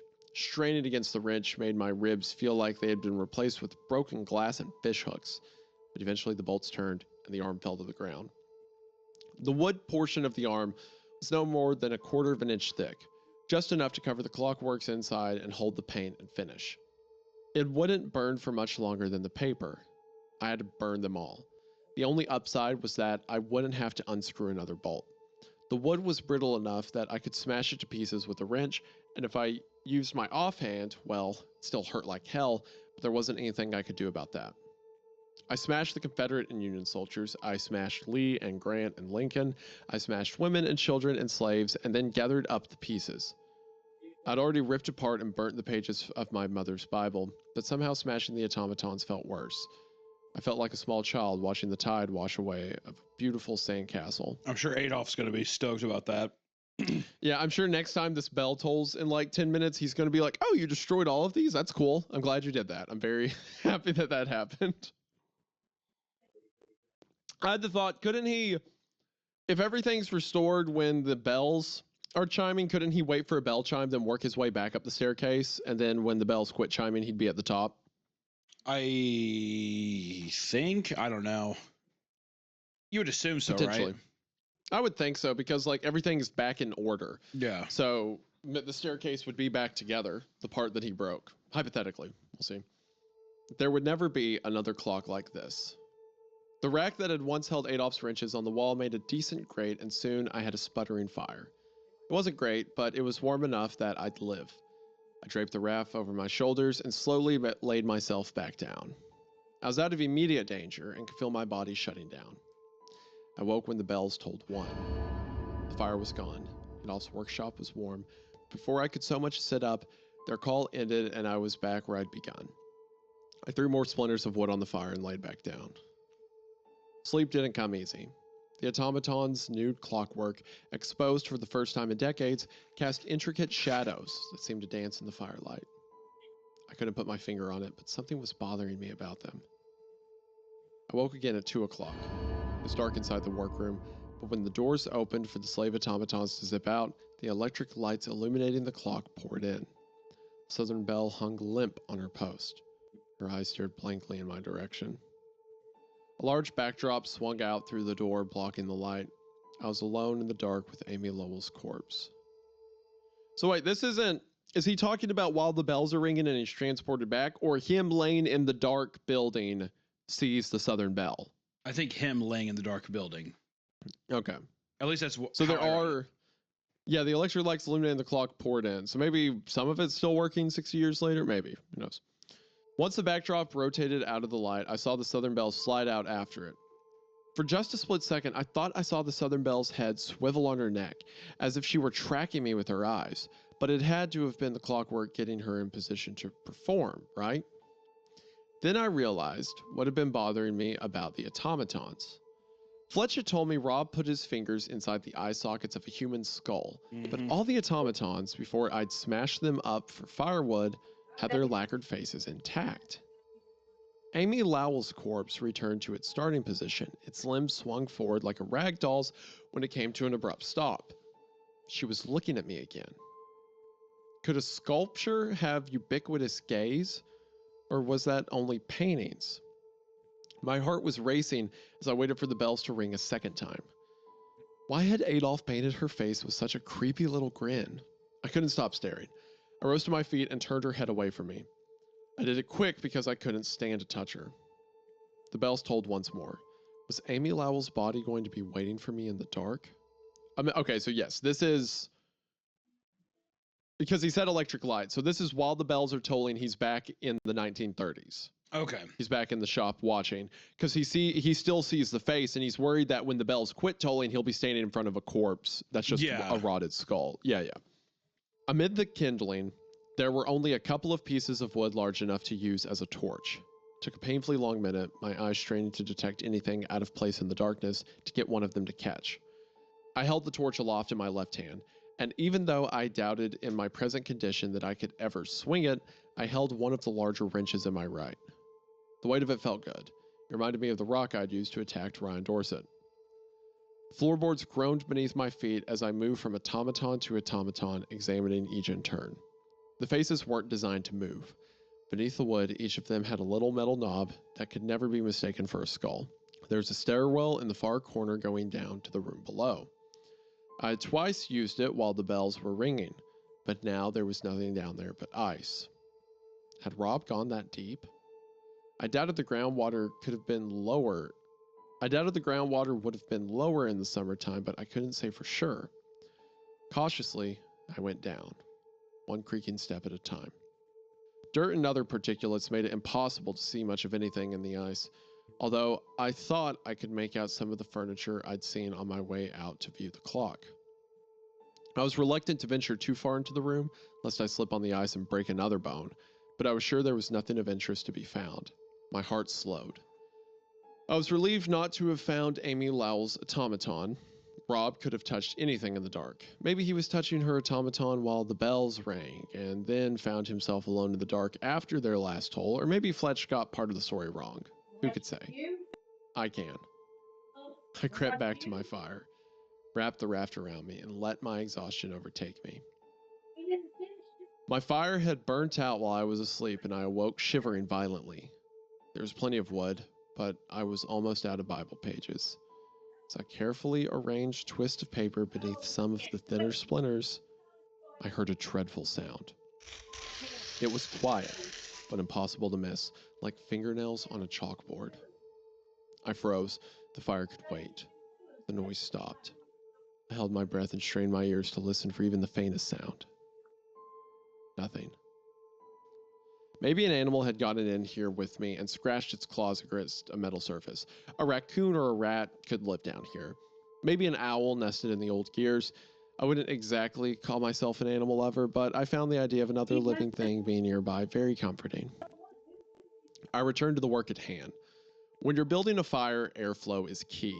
If the wood presses down on the paper too much, you'll smother the flame before the wood can catch. My hands were shaking from the cold, and it was tough getting the wood to sit right, but I managed it after several tries. Just as I flicked the lighter to light the paper, the noise came again. It was a long, dry screech. The sort of sound a metal gate makes when its hinges need oil. There's no way an animal was making that noise. Do you think it's the automaton moving on its own? I think that's what it is, yeah. Pretty sure that's where this is going. It's going to be the one, the one of Putnam's body, the skull that Rob reached out and grabbed. Desperately, I groped along the ground for the wrench, ignoring the cries of pain from my raw, still bleeding nail beds.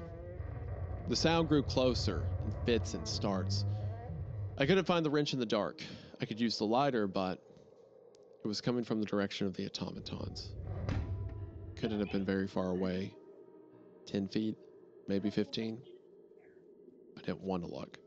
I didn't want to see what could be making that noise. I gave up on the wrench and crawled backwards, trying to get away. It drew closer. My hand found nothing but air, and I was momentarily filled with that sickening feeling of falling until my back slammed hard into the wood at the edge of the hole. With my shoulders stretched over the ledge, the pain on my ribs was unbearable. I had to bite my tongue to keep from crying out in pain. The lighter was my only chance to get around the pit. I didn't want to look. I was shaking so badly I nearly dropped the lighter. And then the noise stopped. I sat in pitch black and total silence, my heart still racing, unsure of what to do. Light my way around the hole? Search in the dark for the wrench? Whatever it was didn't give me long to ponder. The small thud of something heavy hitting the wood echoed through the room, followed by a dragging sound. I flicked the lighter once, and nothing. The sound grew closer. Twice, and it lit. Standing over me was the Southern Belle automaton. The polished wood veneer was badly burnt in places. The left half of its face was broken away, revealing the hollow eye socket of Amy Lowell Putnam's skull. I screamed until my broken ribs forced me to stop, but what remained of Amy Lowell's wooden face just stared back at me, as blank as ever. Her head was still twisted around like it had left it at 2 o'clock. Her head was still twisted around like I had left it at 2 o'clock. She stepped unsteadily towards me. Her limbs were stiff, her movements spastic and unnatural. It was almost as if she wasn't in complete control of her own body. The pole, which had once pulled her along the clock's tracks, making her dance, hung down from between her legs and dragged on the floor behind her. My eyes darted down, looking for the wrench. She was standing right over it. For a moment, as slow as she moved, I thought I'd be able to outrun her.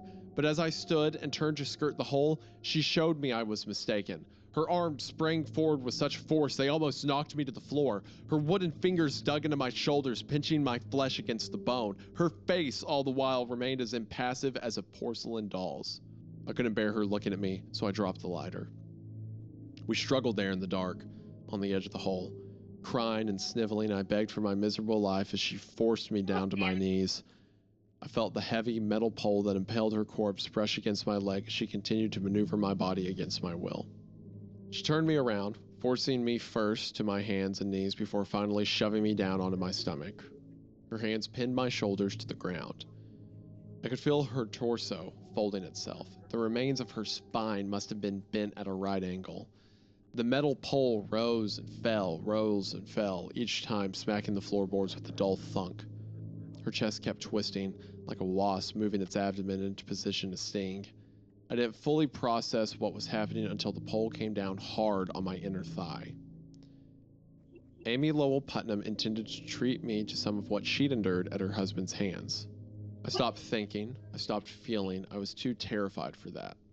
I flailed my limbs. I scratched at the wood floor with my remaining fingernails. When my hand came down in the hole, I didn't even consider the consequences. It was the only way I might possibly avoid being sodomized with... Whoa. Hold on. That was not what I was thinking was about to happen. Is that what you were thinking was about to happen? What do you think sodomized? Do you think is it literal sodomy or is There's, it going to be? there's no way, right? He means impaling, right? Yeah, I think he means he's like. Yeah. Okay. All right. Yeah. Dude, could you imagine?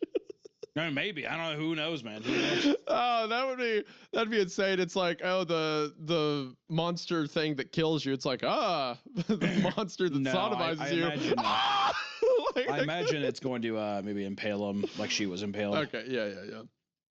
And that's what I would imagine. The same way that she was like stabbed with a pitchfork. We'll see. Is what she's intended to do. I hope so, man. That makes this way more terrifying. It was the only way I might possibly avoid being sodomized with the automaton, and I took it. I pulled with every last ounce of strength I could muster. My ribs screamed in agony. Blood started gushing from my fingers once again, but I kept pulling, dragging myself and Amy Lowell right to the very edge. The pole came down on my leg again. It felt like being hit by a hammer.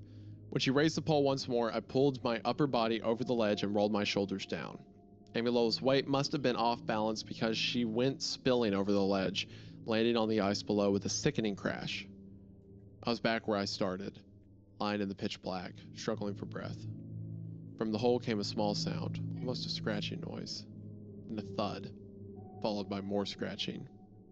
Amy Lowell was still moving. Fumbled about on my hands and knees until I found the lighter. It lit on the third try. I held it over the hole in the floor. Amy Lowell's head had been twisted to nearly 180 degrees in the fall. A chunk of her skull, from just over her eye socket, had been knocked out, along with more of the Southern Belle veneer, but hadn't slowed her spastic movements. Her wooden hands and feet struggled to gain purchase on the ice. My feet started moving. I had no clue where to go. Where could I? There's no way out. I just had to get as far away from Amy Lowell Putnam as I could. I grabbed the wrench as I passed and took the stairs. The flame sputtered as I climbed. I had no idea how much lighter fluid I had left and found myself wishing I had grabbed another piece of wood I could have used as a torch. It held out, though, all the way to the topmost stair I could reach. I sat down and quietly closed the lighter. My mistake became obvious the moment I heard her pole rise and fall on the first step of the staircase. Bump. I had nowhere to go. Thump. I was more trapped than I would have been in a wide open room below. Thump. I had to get out of here, out of the spire. Thump. I lit the Zippo once more and held it aloft. Thump. Could I make that jump? How stable were the beams holding up the stairs? Thump. Beneath the gap in the stairs, Amy Lowell's corpse continued its climb. Thump. It was only 5 feet, give or take, separating me from the surface. Nothing. Thump. Of course the stairs were higher on the far side of the gap. Thump. And the wood probably couldn't support me landing on it. Thump. And I was in no condition to jump. Thump. There was no way I could make it. I was stuck and she was coming for me. Thump. I slumped down on the top step. All I could think Might you was, just go out? I don't want to die. I don't want to die. Put the dog out so she could then I thought bark at him or might be something. preferable to what she had planned for me. I could just lean back and fall, spluttering my brains all over the floor below. Thump. But what if I didn't die? What if I only broke an arm or my legs? She'd turn around, thump, and come get me. Thump. There was no running. If I was going to survive, I'd have to fight. I had the wrench, I had the high ground. Maybe I could get lucky and toss her over the edge, or worst case, take her with me. Thump, thump, thump. There were 18 steps between each landing. The pole hanging down from between her legs prevented her from standing. She had to crawl on all fours. Her hands and feet sounded like hard-soled shoes against the wooden steps. Each time she reached a landing, the pole would drag across the ground. When she reached the landing below me, I sparked the lighter and set it against the wall, hoping that'd be enough to keep it from getting knocked over in the fight to come. Amy Lowell didn't react. She just kept climbing. I stood and raised the wrench over my head. My breathing was rapid and shallow. Her head was still twisted around on her neck, staring off into the darkness. She stopped just outside my reach. Still as a stone, she appeared every bit as inanimate as all the other automatons. Was she trying to lure me in or draw me away from the edge? Why was she just sitting there? My arm was beginning to shake. I couldn't hold the wrench up for much longer. It was now or never. Before my foot could hit the step below mine, her arms and legs uncoiled and she exploded forward.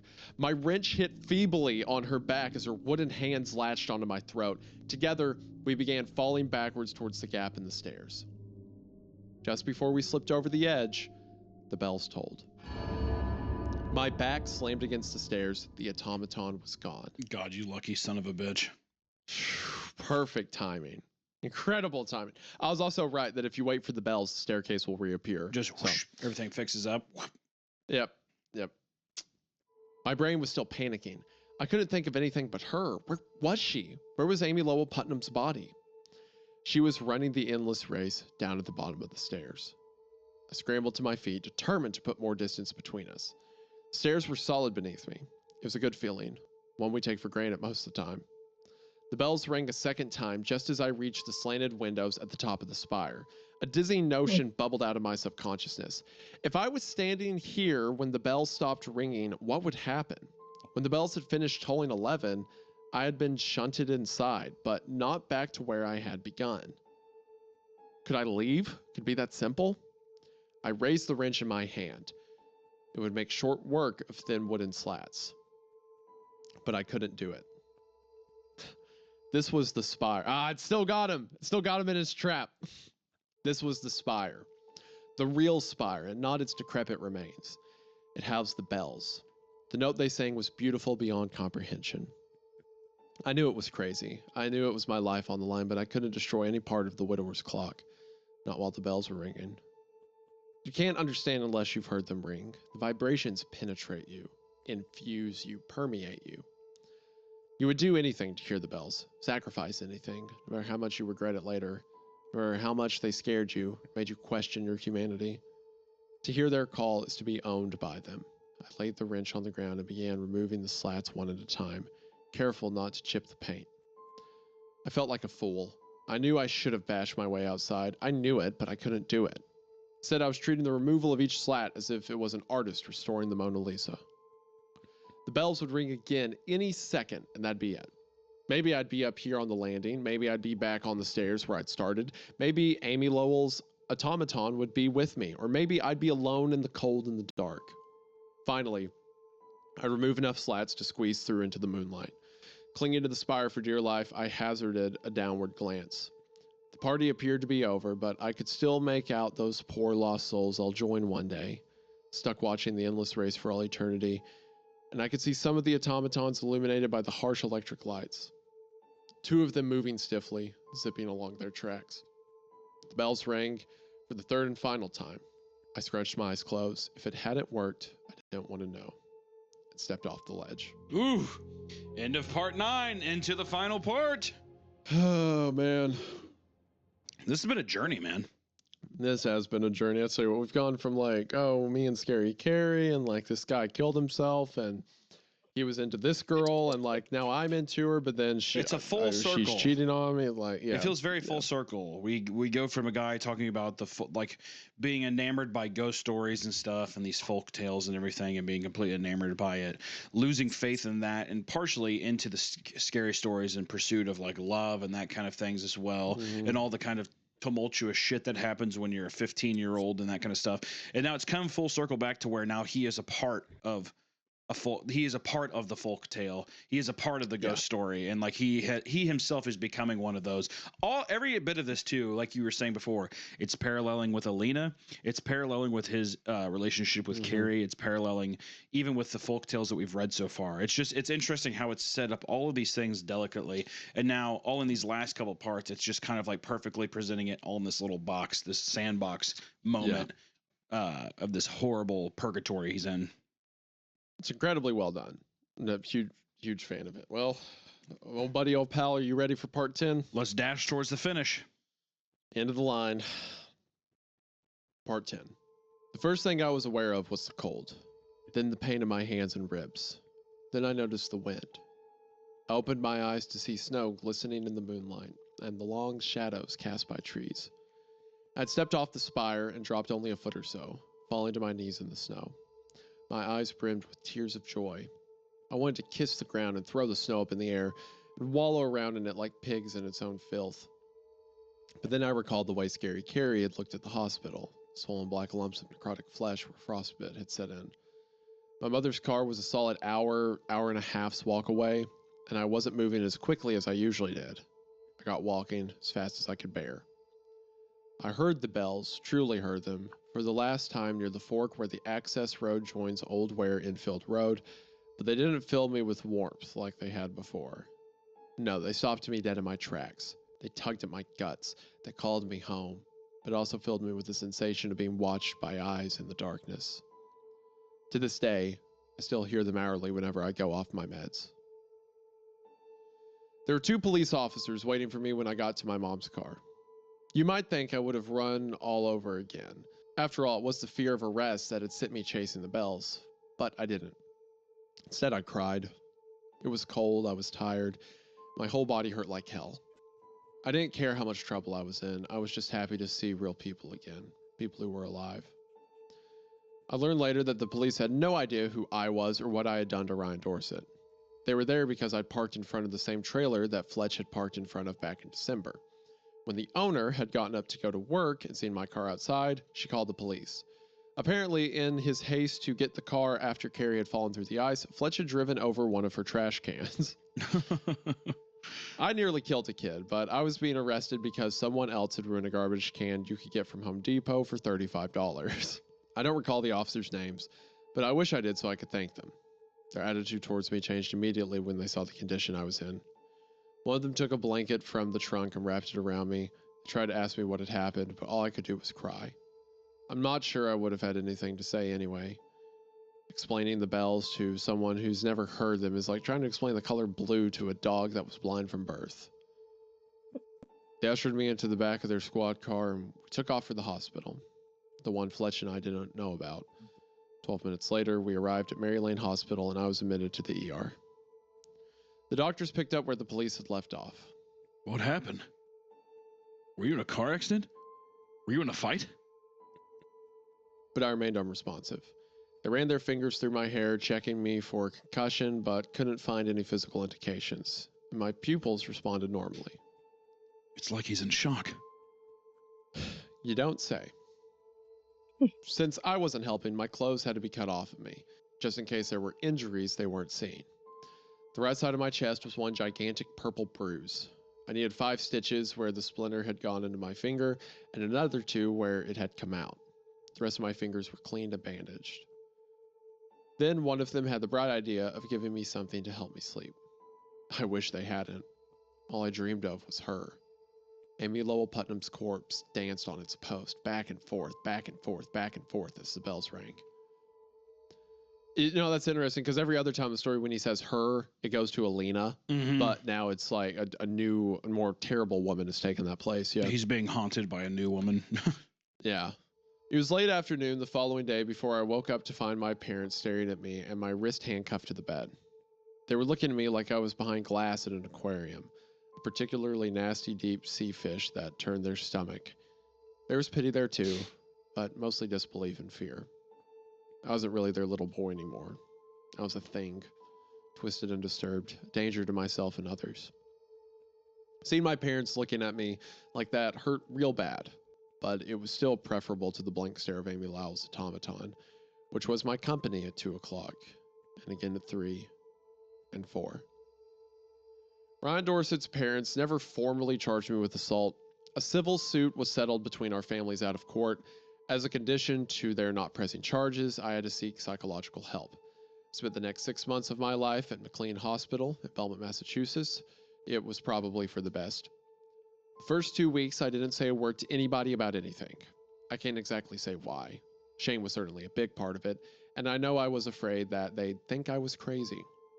Then again, given where I was and why, well, the SS Sanity had probably already sailed. After weeks of hearing the bells and watching the automatons reenact their tableaus, after weeks of seeing Amy Lowell dragged about on her pole, I finally broke down and told them what was happening. A woman I'll call Dr. Laura was assigned to me. She was in her early 40s, her hair was always messy, and she used a lot of Yiddish expressions. I didn't get most of her jokes, but they still made me feel like we were sharing something and that I could trust her. She diagnosed me as bipolar, believing my attack on Ryan, my experience hearing the bells, and my belief that I'd visited a haunted clock tower in the middle of a reservoir most likely stemmed from what she called a mixed episode, a state where symptoms of depression and mania occur simultaneously and auditory hallucinations aren't uncommon. Her theory was horseshit, but there's no way to argue with a psychologist without sounding like one of those guys in the old horror movies screaming, I'm not mad, while an orderly crams them into a straitjacket. You just say, wow, yeah, that sounds about right, and take whatever pills they give you. You can't win, but you can lose less badly. And I have to admit that after they began injecting me with Haldol, I stopped hearing the bells every hour. She may not have believed my story, but Dr. Laura taught me a lot. We would look at the decisions I regretted and examine not only the effects of those decisions, but everything that led up to them. What was I doing? How was I feeling? We'd list it all, from my emotions to my bodily sensations, and try to find the pattern that led to my worst decisions. She helped me isolate my self-destructive triggers. Then we discussed how I could continue on in life and accomplish my goals without stumbling blindly into those triggers. After I got out of McLean, we thought it was best that I didn't go back to my high school. My mother bought the state-approved curriculum for homeschooling, and I spent the rest of high school at her kitchen table.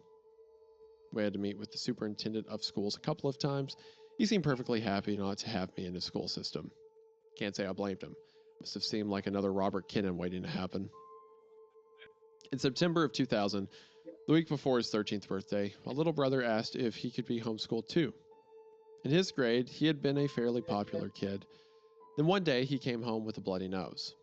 2 weeks later, a black eye. Fat limp. He was being bullied because of me. I remember one day in particular with perfect clarity. An older boy had knocked him down on the hardwood floor of the gym and dislocated his shoulder. He had to go to the hospital. My dad went ballistic. He directed most of his anger at Mr. Delvino, the principal. He even threatened to sue the school, but I got some of it too. He gave me a look that practically screamed, "This is your fault." When he returned home that night, my brother got me alone and asked me a question. Did you rape Alina? Full circle, man. Full circle with Full Rob. circle. Full circle with Rob. The exact same. I don't think they ever said that Rob raped her that wasn't accused. Well, they found her with the, she was like on top of her, remember, or whatever. The like, wasn't it with like a disabled girl or something? Oh yeah. Oh no, you're right. You're Exactly. 100% right. That Yeah. was Rob. That the rumor Yeah. was about that he had hooked up with the disabled girl. Yeah. There's some sexual miscreant story being passed Yeah, around. and now these are going to be the things other people are saying about him. Yeah. And I mean, like, on the one hand, it's like from his perspective, Alina was cheating on her boyfriend with him, and he was never privy to the boyfriend who went to a different school. So she seems like the bad guy there.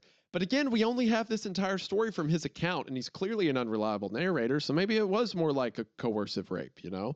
I mean, he clearly was like the initiator and everything, and she was crying after they did it. So, you know, that's not good. No, yeah. I mean, you know, as we were reading it, So I maybe don't think true to some degree. I never knew if it read that way, you know, but after all the other kinds of things and people saying like, hey, you're stalking her, and also the guy's been going through a mental institution thing, he could have been completely blinded and completely not misread, but his perception was completely wrong.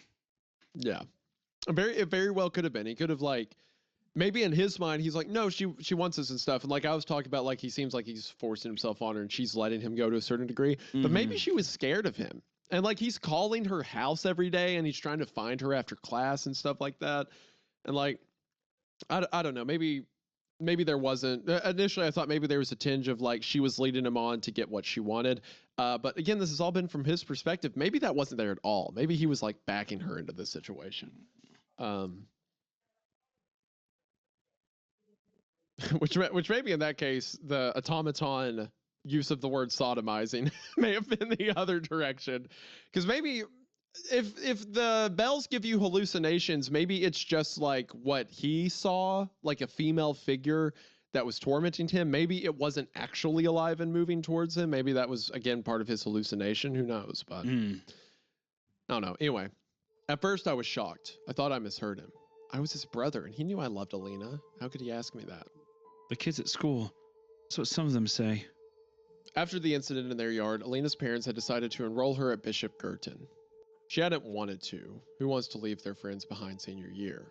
But between Rob Kinnan and myself, they just thought it'd be best for her to get a fresh start. After she left, Sarah Conan had been very vocal in blaming me. I never held that against Sarah. I figured I deserved the fallout for what I had done to Ryan Dorset, but I hadn't seen this coming. Denials poured out of my mouth. Yeah, we had sex, but it wasn't.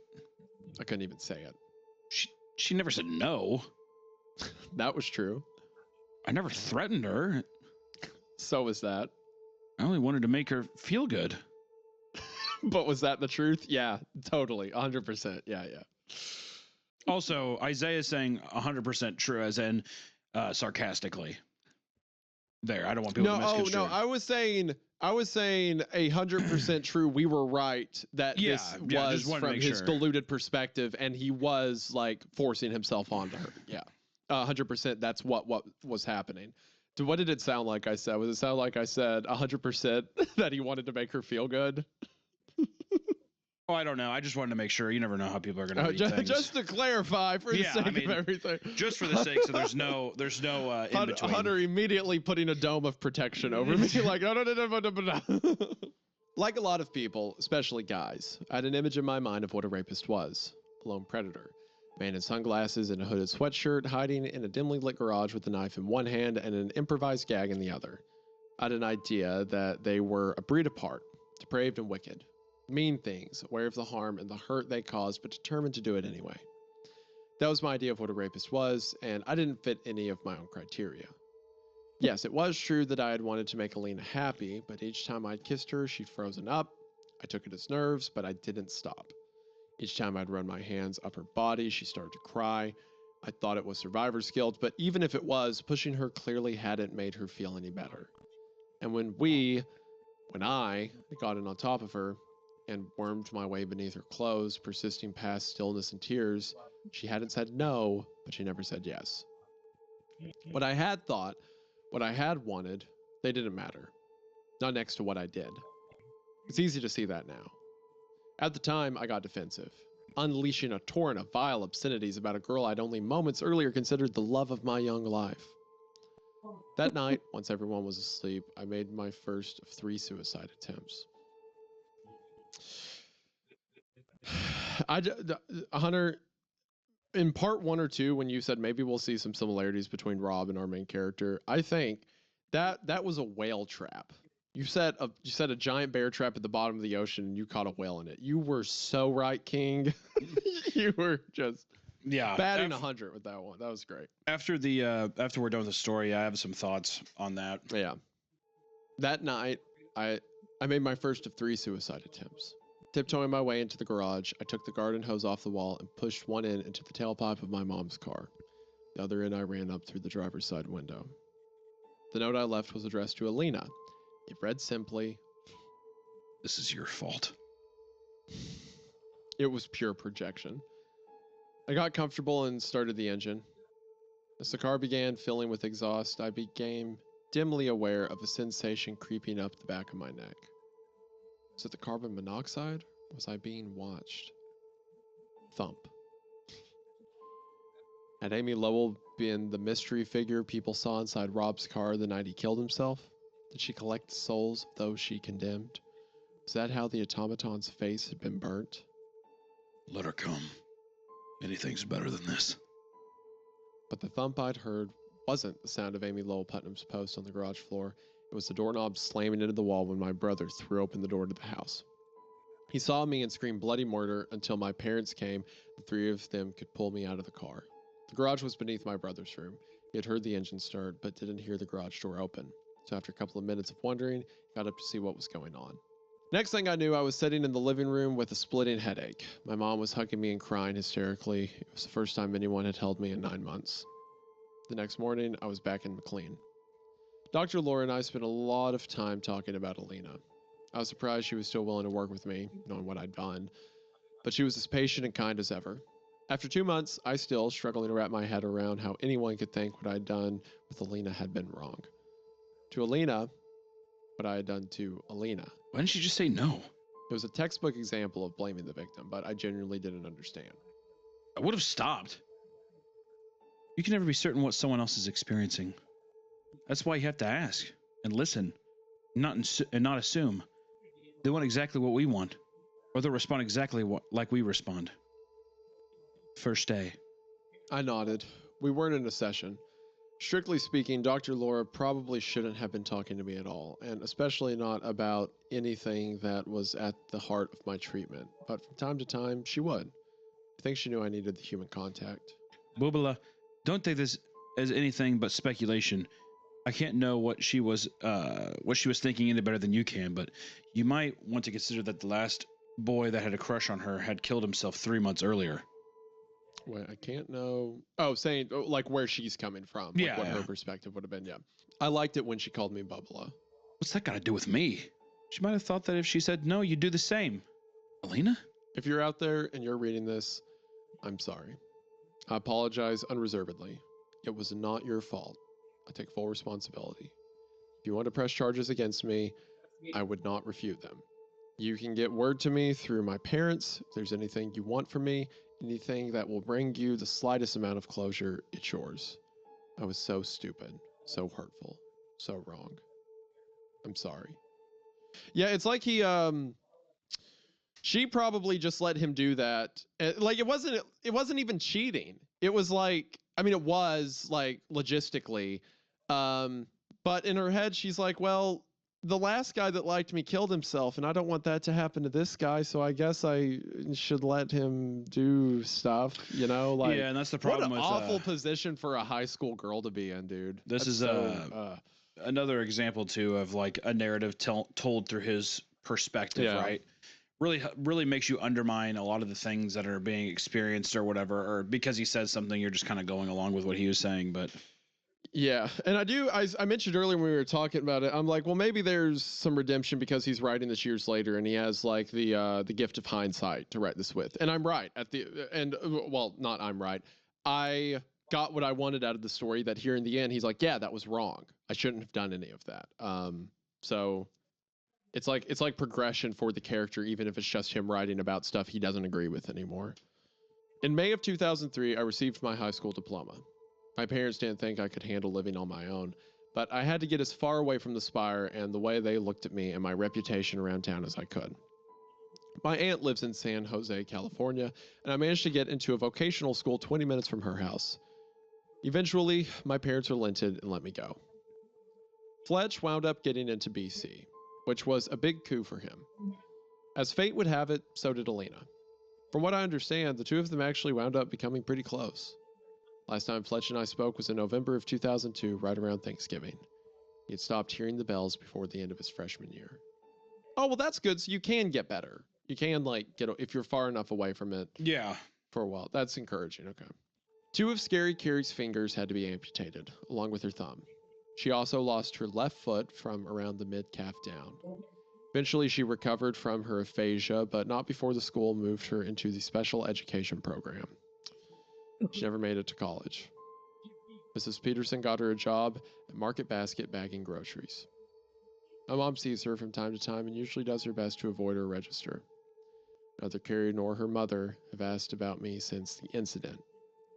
I don't know if she still hears the bells, but I doubt it. As for me, I'm unhappy but alive. I only hear the bells now when I don't take my Zyprexa, but they're not too far from my mind. Someday, I'm going to die, and Amy Lowell Putnam's going to claim me. There's nothing I can do to avoid it. Part of me wishes she'd just hurry up and do it already. The bells really do sound lovely. And that is the end of The Spire in the Woods.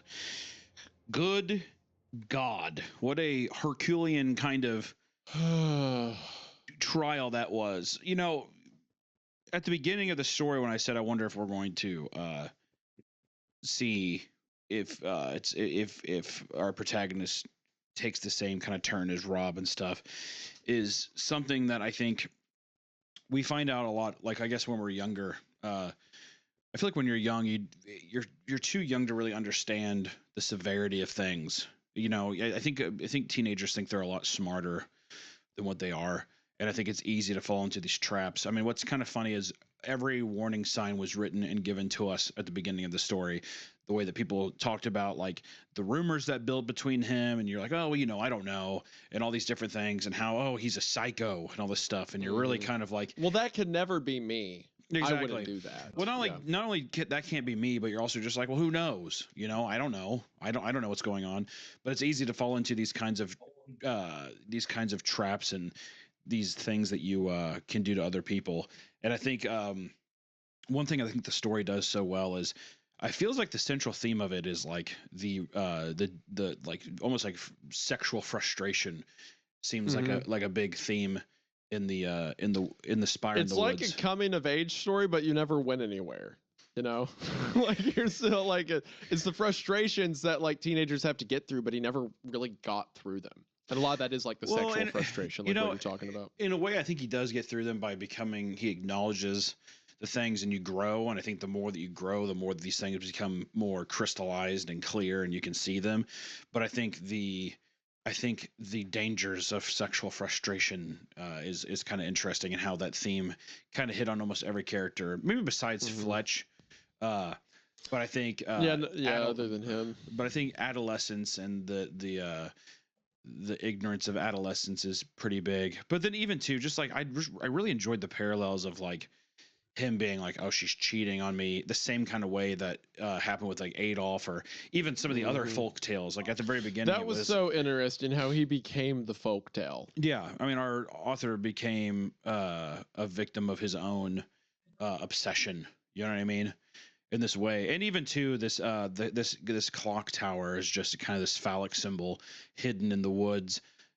Is also just as relevant when talking about, you know, your own sexual escapades, or I don't know, the kind of like guilt and tormented feeling they're kind of hidden away in that way too is just interesting. And now in a way too, you know, I think that he had a character growth, but I think he welcomes the bell still. You know, I think that he understands what's happening. But well, I think what's interesting is we have here where we get the mention that Fletch got away, that after a few years, like he quit hearing the bells. But now we have our main character who's still so obsessed with them that he's like, I'm going to die and she's going to take me and I can't wait for her to do it. The bells are beautiful. Like, it's like, yeah, bad things happen to both of them, but one like grew from it and left that behind as a piece of his life, and the other could never move on from it. So he's still as much committed to the bells now as he was back then. Yeah. It's so funny that him and Rob, the protagonist and Rob, just kind of followed into the same footsteps as Adolf, and into his obsessions as well. And even the thing too with Adolf, in a way, he never moved on, and he like still has this kind of like weird, harsh obsession with like making the automaton and stuff, and the way that he treats that. He's forever in that tower. He's forever, he's forever in the tower, but he's also forever controlling in that way too. I think it's kind of interesting. You know what's so weird about this story too? Such a like a haunting read, but I think more so just from like anxiety. Like I felt very anxious with all these different kinds of like the characters so well put together, and the way that the characters interact with each other, to where, like the automaton get him attack, like Annabelle, whatever, attacking our protagonist at the end.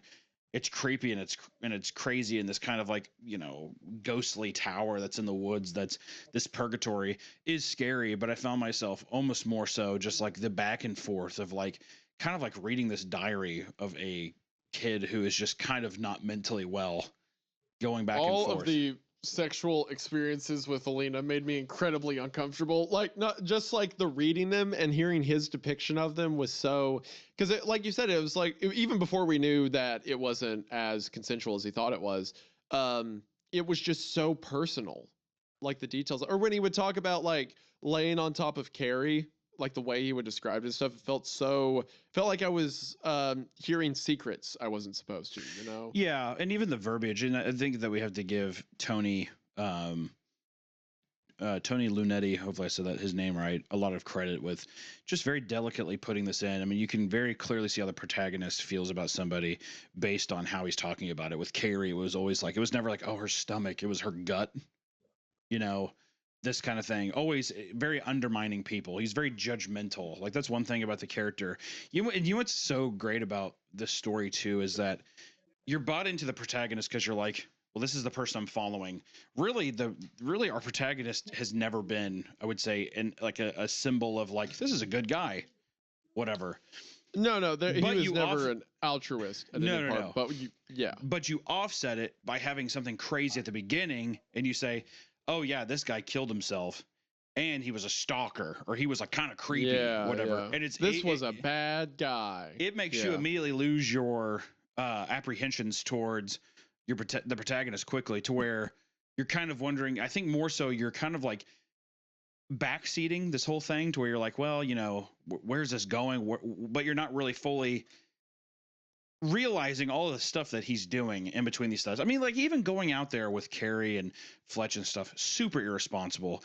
The character's very selfish in that way too, and it's just the same kind of it's the same kind of like, I don't know, selfish wants that he keeps bringing in, like hurting others with, basically. And now Carrie, I mean, forever changed. Carrie suffered more than I mean, like, yes, Alina was put in an incredibly uncomfortable position, but Carrie also like was a huge victim in this story, because she just liked this guy and wanted to do stuff with him, and probably saw a lot of their trips together as just for him because he wanted to be around her, and she suffered for it the rest of her life, it sounds like. Just horrific. Yeah, and I don't know, it's what's that line he said early on where he was like, I had been so reckless with Carrie.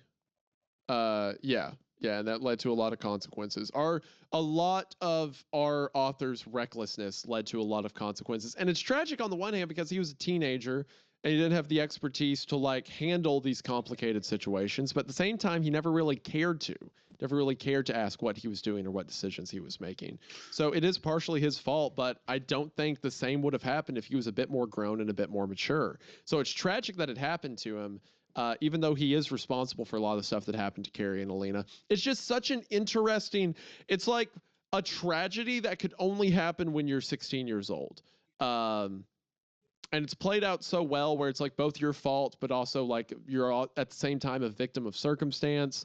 It's such a unique tragedy to push a character through. Do we have any idea when this was written?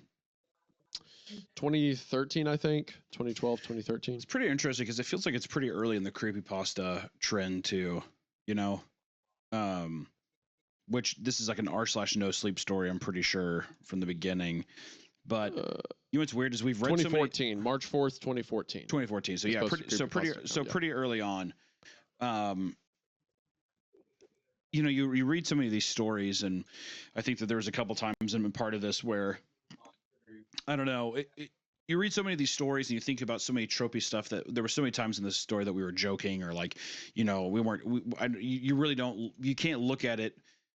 You're not looking at the story through almost like the correct lens or something, you know, when talking about like, you know, oh, they're getting it on or whatever this time, and you're not reading it as the same way. Granted, it's through his perspective and, you know, whatever else, and you're not expecting it, but it's kind of interesting. Like a story like this kind of takes it to this realm where it circles back, and instead of ending it on some big creepy thing, it grounds it, and it like makes almost like the real fucking monster of the story, as cringy as to say, is our protagonist was the guy. Because if you think about it, everything in the story is his fault. Carrie's thing, like everything, whatever. And it could have just been, as long, if he wasn't thinking with his dick at the beginning, everything would have been fine.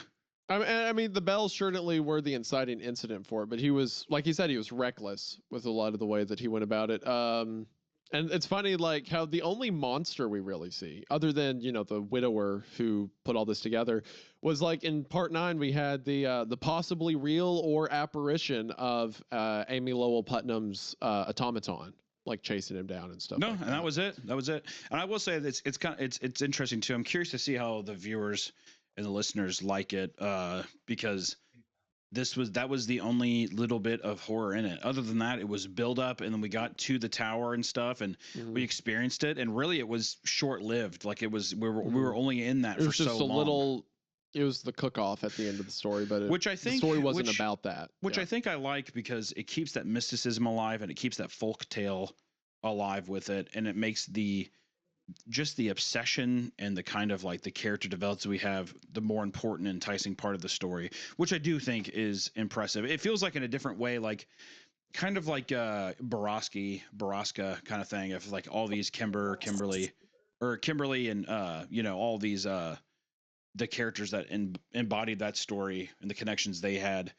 Whereas that one was like a group of like very tight-knit friends. This one felt, in my opinion, more realistic to a high school experience of a kid's obsession or something, you know? So, whereas one is an incest rape machine, this is just about a kid who is like, I think I like this girl, and he goes way too far. And then now it's like that dictates way too much in him. Yeah. Yeah. So I don't know. The bells did make him lose his inhibition, but that inhibition was already there. You know, like that underlying emotion. Yeah. Yeah, it's true. So overall, this was great.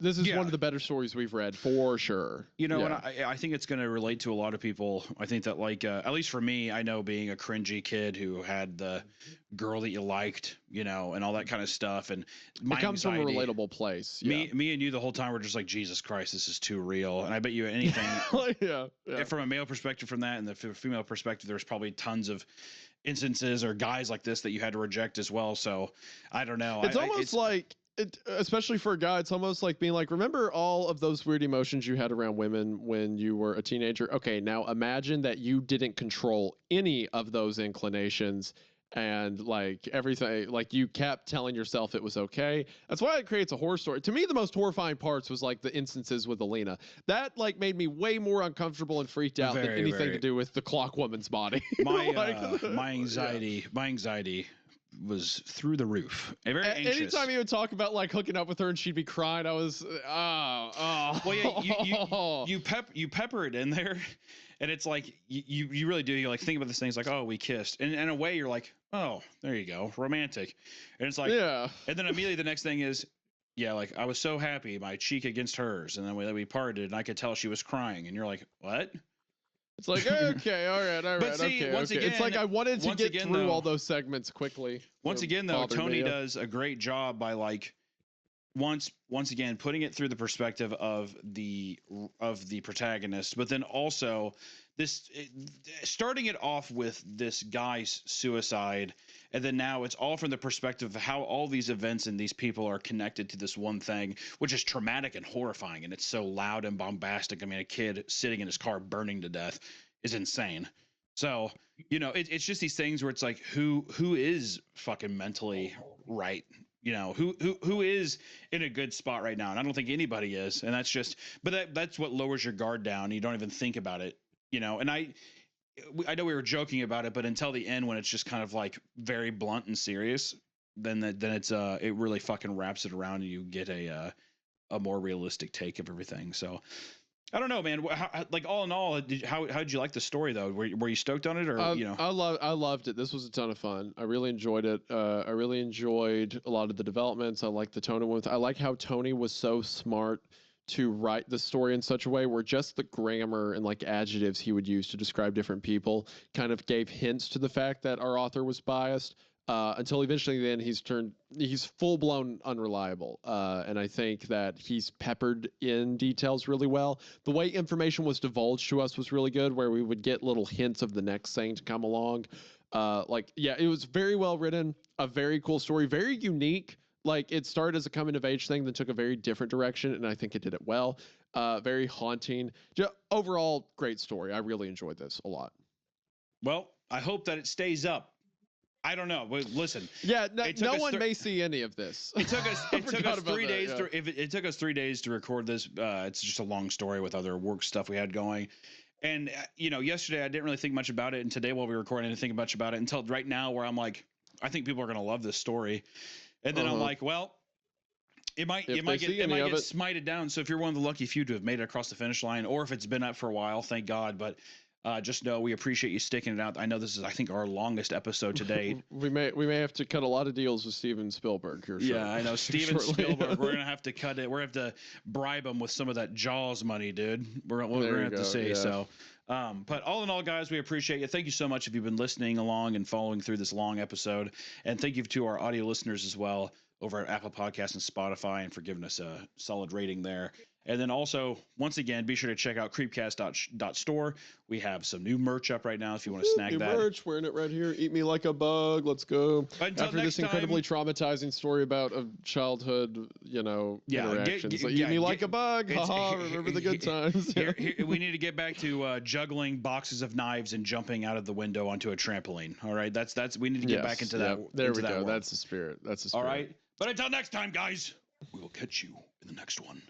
Bye-bye. We will catch you in the next one. And also, man, this is so depressing. I don't even have a quip this time. If you hated this, it was Hunter's fault. But if you liked it, the story was actually my idea. Yeah, that works. Bye.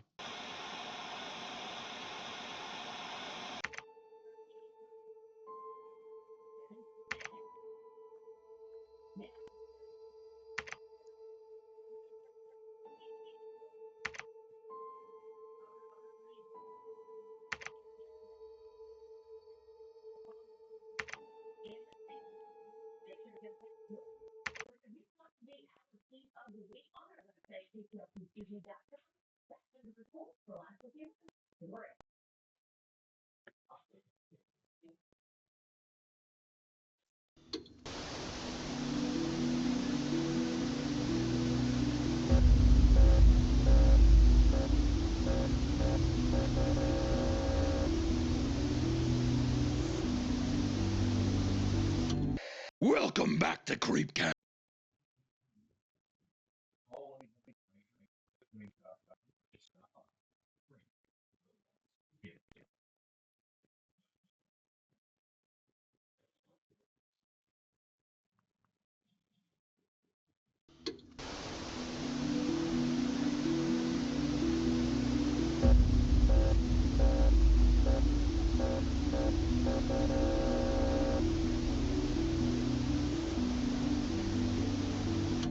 Welcome back to Creepcast. Today we are reading creepypastas based around rituals that you can perform at home that are real. You want to talk to God? Yeah. You want to talk to devil? Yeah, today you can talk to both of them at the same time. Kill your mom. Go into your room tonight, take a big fluffy pillow and put it over your mom's face. It's time for her to go. Okay, you want riches beyond your wildest comprehension? Kill your mom. Kill her. I'm not even joking. I want you to kill your mom today. I want you to get a big old handful of pills and put it in her mouth when she's sleeping. She doesn't choke on them, she'll probably overdose. I can't wait for someone to actually have a problem with us, like a real one, and that there's going to be so many clips to use. I feel, It's infinite. you know, it's just a ritual, dude. It's not the end of the world. Kill your parents. Okay, all right. Anyway, so if Kill your parents and then kill yourself. okay, all right. We are pushing every guideline we can find at this point. Our YouTube partner managers are sweating constantly. So if you're like me and you grew up with creepypasta, you probably came a lot of these ritual creepypastas. There were several that had the gimmick of getting a game for you to play or a way for you to talk to ghosts or something like that. Very similar to like old seance stories from like, the Satanic Panic in the 80s and stuff like that. Just made with like more modern implements or sometimes being more specific. And if you're like me, you were too scared to do any of them, but you did read about them a lot. So I've wanted to cover this topic for a while, and we have an excellent excuse to cover it today, Hunter. What would that excuse be? I had a burp. I have bad heartburn this morning. Yeah, we got a sponsor from A24. You heard of them? We got A24. I have no idea how. Which after the intro to that, it may never happen again. I'm buddies with the Rocka guys. The Filippo brothers. Huh? Filippo brothers, right? Yeah. Well, I was just referring. Rocka, sure. Whatever. Whatever, dude. I'm trying to keep them humble with their YouTube rights. Okay, all right, yeah. These YouTubers, couple of YouTubers. They're coming out with their new movie, Bring Her Back, on May 30th. And you guys should check it out because it's going to be fucking... Actually, we got to see it, and it's amazing. Yes, yeah. We got to see it. They gave us a nice little screener. Sorry, we're famous. We're kind of cool. We're pretty neat, I got to say. Steven Spielberg was there. Yeah. And he was still mad about Spire in the Woods. A noogie. He was still mad that we just stole Spire in the Woods. He was upset about that. Yeah. But he liked the movie so much that he said he won't take us to court over it, which is a big deal. It's pretty cool. Good. No, Bring Her Back comes out in theaters on May 30th. For people that don't know, it is the sophomore film from the brothers since their first freshman film, Talk to Me, which was a big hit. Such a banger. I love it. Me and you both have the hand from Talk to Me in like our studios and our setup. I love that movie so much. It was awesome. And now there it is. Oh God, it crawled its way out, dude. Now they have another movie like a big out, old bear. Or they will have another movie out. Bring Her Back. We watched it last night. We loved it. There was one scene I physically jumped. It has been a long time since that's happened in a horror movie. And there were 3 scenes me and you looked away because which I don't think it's spoiling anything to say that like the practical effects, the gore and stuff was very, very well done. I was impressed with that. Danny and Michael do this great thing where, and I think that's why we wanted to touch on the ritual stuff today, is in their movies, they know how to simply articulate a very straightforward ritualistic experience. Yes. That is just super fun. Mm-hmm. And I think that, we were talking about this beforehand. It's like Bloody Mary and all that stuff. Mm-hmm. I feel like the way that they present some of these rituals, it feels just as like candid as that. The movie does a great job. It's similar to films like Hereditary, right? Where it's like, even if they're not setting you down and saying, this is step 1, this is step 2, you see all of the, effects of it play out. And you can tell there is this pieced together lore behind the curtain. That's kind of, everything that we see on screen is the operations of it. And I think that's always really cool. And it does remind me of like old creepypasta and stuff like that, which is why I wanted to cover it today. I, for one, was blown away when we got the message that A24 wanted me and you to be a part of like, the pre-promo, the pre-release for the film. It's really awesome. Been a huge fan of the studio and was a huge fan of Talk to Me. I've been watching those guys since like the Ronald McDonald videos way back on YouTube. So this is wild. This really is like insane. Every day I'm thankful for you guys. Thank you all for giving us the opportunity to have this very crazy life. I appreciate it. It means a lot. Hunter doesn't, but I do. So thank you for that. I don't think it's a spoiler to say that in the movie there is a ritual involved, as we've talked about. So today we're going to be looking at several famous creepypasta rituals. Which one are we starting with? The Midnight Game. Okay. So the Midnight Game was one of the earliest like ritual creepypastas, at least one of the earliest ones I remember. The image we're working off of was uploaded January 10th, 2011 to Imgur, the image board. I think this is the first iteration of it. It appears to be a screenshot, but this is the earliest one that I remember. Hunter is now using his power in controlling the television screen in front of me to show me just obscene things. It was a buff Darth Maul. He keeps typing in things while I'm sitting here. And It was on the side. I'm sorry. He keeps typing in things to break my concentration. Okay, now it's all... Okay. Hold on. He has to get back. What if I just start doing the episode? Just start reading rituals.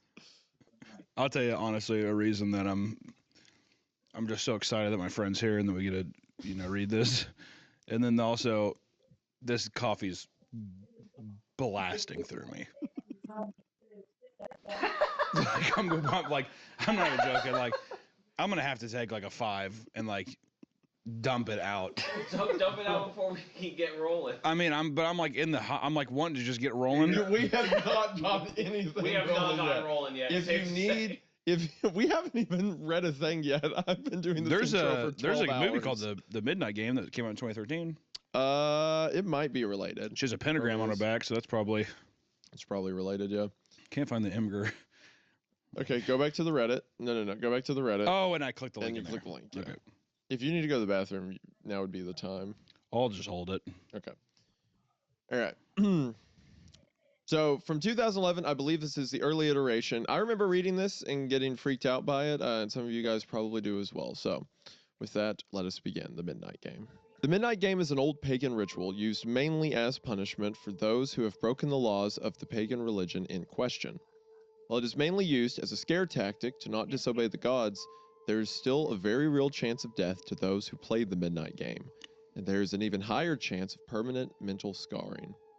It is highly recommended that you do not play the Midnight Game, but for those few thrill seekers searching for a rush or those delving into obscure occult rituals, these are the simple instructions on how to play.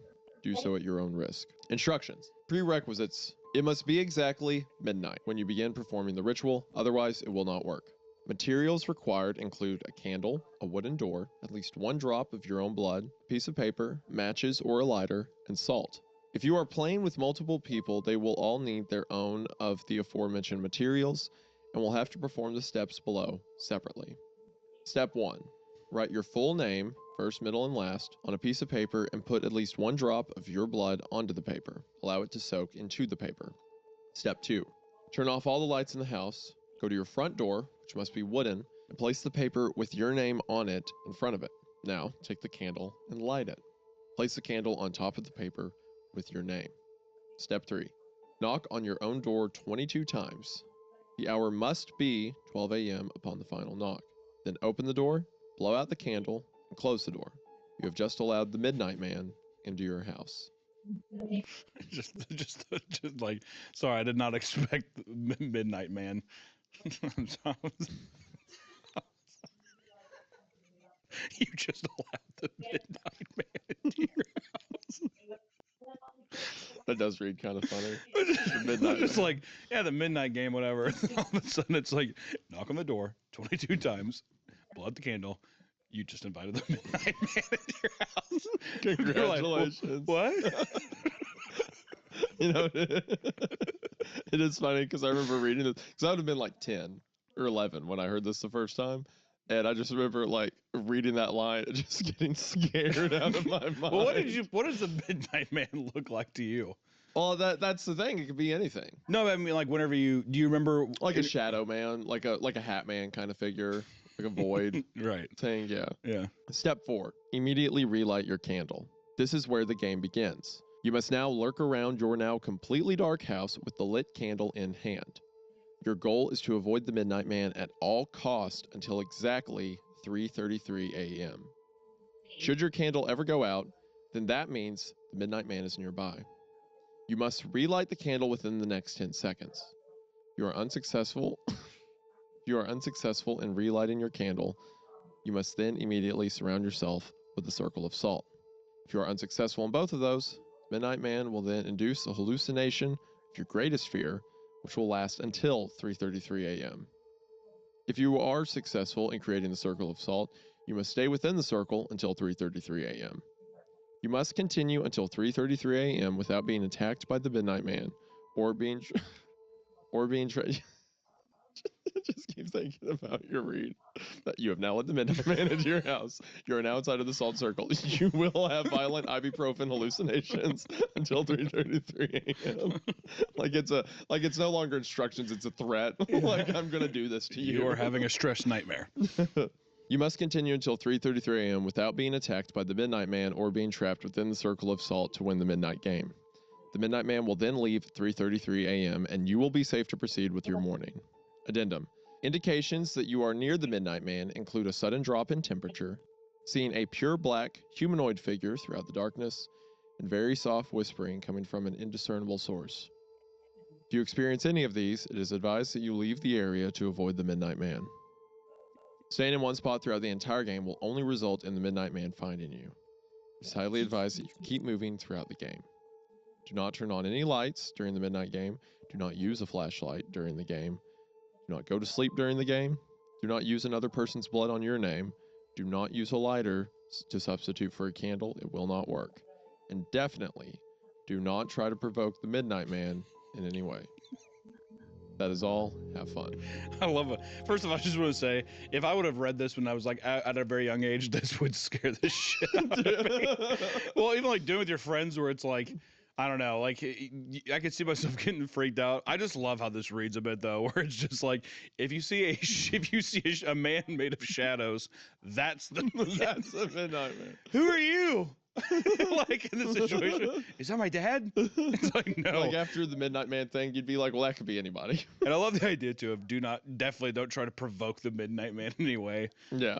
Because there's going to be some kids where they're going to be doing the ritual, and they put that in there so when kids are doing it, they're like, I don't fucking see him. Fuck you, Midnight. Yeah, exactly. Dude, stop. Quit. Don't. No. And that was the thing. Kids would do this, right? Yeah. It'd be a thing. Yeah. I remember like telling my parents about it, and like my mom got really mad. She was like, Isaiah, never do anything that you have to cut yourself to be a part of. So I never did the midnight game. To be a part of. I mean, like your kid's like, yeah, we're gonna like if a kid's like, we're gonna do Bloody Mary or whatever. Who cares? But if your kid's like, yeah, I've got to put my blood on a piece of paper, like, it's like, all right, maybe don't do that. I gotta put my blood on a piece of paper. The Hunter said he's gonna beat me Jeremy up. was gonna let me his blood, but they said I can't use his for They my said it's name. not allowed, or else it'll put a curse upon his I can't. bloodline or something. It'll curse his family. They'll die. So, like the midnight game, like kids would play this, right? And they'd freak each other out with the stories like, I did it and I heard something, or like my friend started screaming, I think she was having hallucinations, stuff like that. It's like a modern, like, old seance stuff and things like that. It was The only thing I think I ever did when I was younger was, what the fuck is it when you're laying flat as a board, whatever, light as a feather? What am I thinking? flat as a board, light as a feather. You sit there and you have a friend that's like laying down, and then you have your pinkies under them, and they like lift you off the ground. You're like, oh, oh. Oh, I know what you're talking about. I remember that. Yeah. Dude, I felt my soul leave my body. I felt my soul leave my body. I was getting lifted up, bro. Dude, I want to go home. I want to go home. Yeah. I had a kid seriously do that at one of my friend's birthday parties. Even at a young age, you're like, what? He's like, I want to go home. And his mom had to come get him at like, I'm not even joking, it was like 1:30 in the morning. I want to go home. I want to see my mom. Like we didn't really lift you off the ground. I don't care. I want to go home. Yeah, I cut the reality. It's me. I'm the kid to say that. There's some loser. Yeah, exactly. There's some freak. There's some fat child did that. Hold on, can we do Bloody Mary next? Because that's the other classic, but I also have a story I want to tell in association with that. Well, Blood, you want to just say what it? Do we have to read it? It's like, oh, is this the whole story, or is it just like? That's the whole story. Oh, okay. So yeah, we could just say it. So Bloody Mary is like the classic. Everyone knows that one, right? You go into there's some different variations of it, but you go into like normally a bathroom, but a room with a mirror, and then you turn off the lights and you light a candle. And you say, Bloody Mary, Bloody Mary, Bloody Mary. When you turn the lights back on, she'll be somewhere in your reflection. And the idea is that she'll always be there. Even if she doesn't show up right away, she could always be there. Which is how it works so well. Because after like the kids freaked out, and if they don't see her at first, it's like, well, now for the rest of your life, you could always be in a mirror. So like, Mary? Yeah, Mary, is that you? Whoa. So when I was in middle school, I think it was the 7th grade, like all the like Bloody Mary became like the thing. People were like seeing scary pictures of it and stuff like that. And then one day during PE, like all the guys were like, okay, we're gonna do it. We're gonna be brave. So we're gonna go into the bathroom.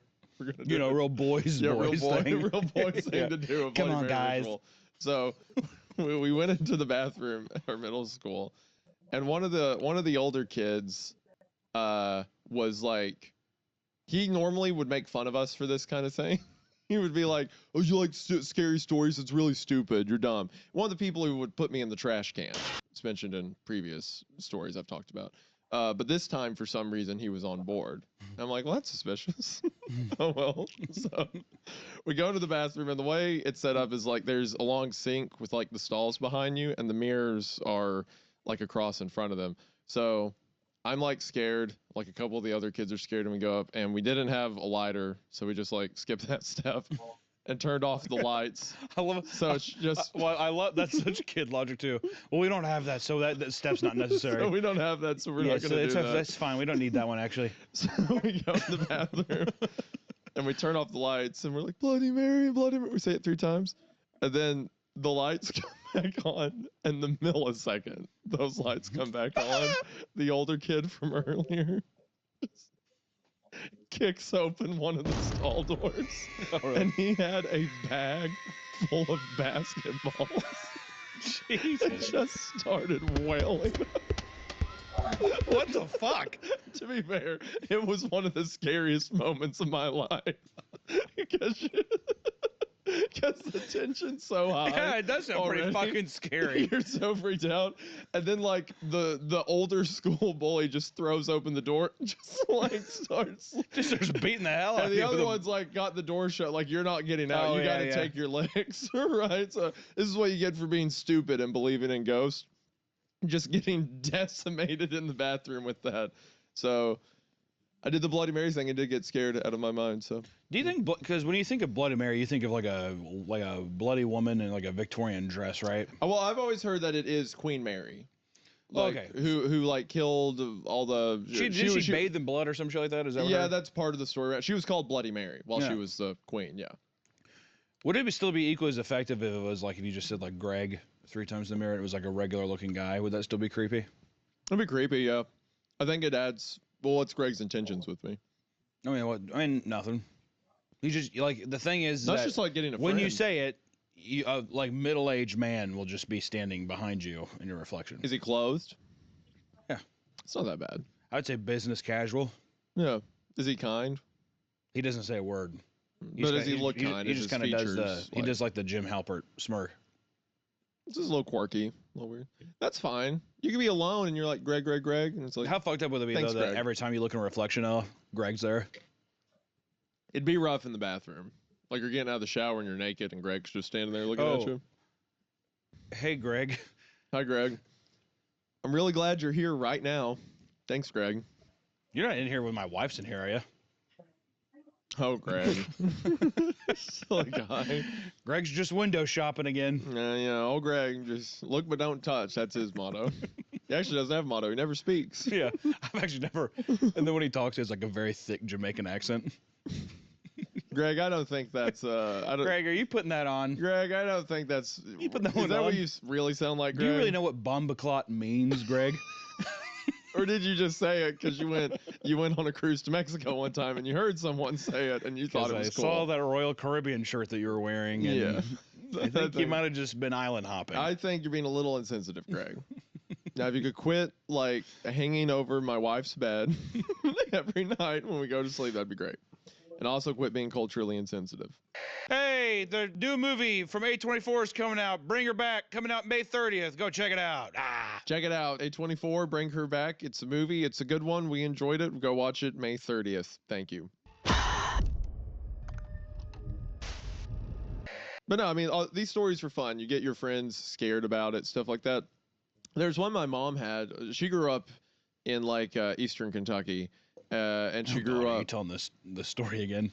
Yeah. I told you right before we started recording. Before the recording, my mom had the story of like it's called like the knock knock man or the knock knock guy, and it's like you have to wait till everyone goes to sleep, and then her and her sisters would get together, and the chant was something like, "Knock knock man, come by. Knock knock man, say hi." And then you would hear knocking at the door, but every time you went to the door, no one would be there. But she also like old Appalachia, especially if you were poor, it's like all there was to do was find ways to almost die. It was like, oh, you kids want to go to the old abandoned rock quarry Saturday, and we can like jump like off the cliffs into the water. It's just stuff like that all the time. I never had rituals for my family. I remember my great grandma though. She like took my hand and brought me up to her attic one time. Or it was like the second story of her house one time.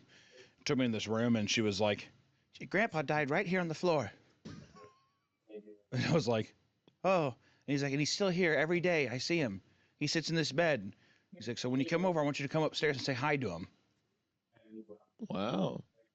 So That's was traumatizing. Well, that's 100% like that's how these ritual things start. Because if you told your kids and stuff, it's like your great grandfather, the attic and stuff. That's where like these stories come from. Well, I remember just being like, "Listen here, you old hag. I'm not gonna fucking go upstairs and like wait for a guy to just sit there and be like," because all my grandpa did, different grandpa, not the. I understand. Not the bad Yeah, grandpa. I assumed. Yeah. He would just sit there and he'd just eat M&Ms in his chair.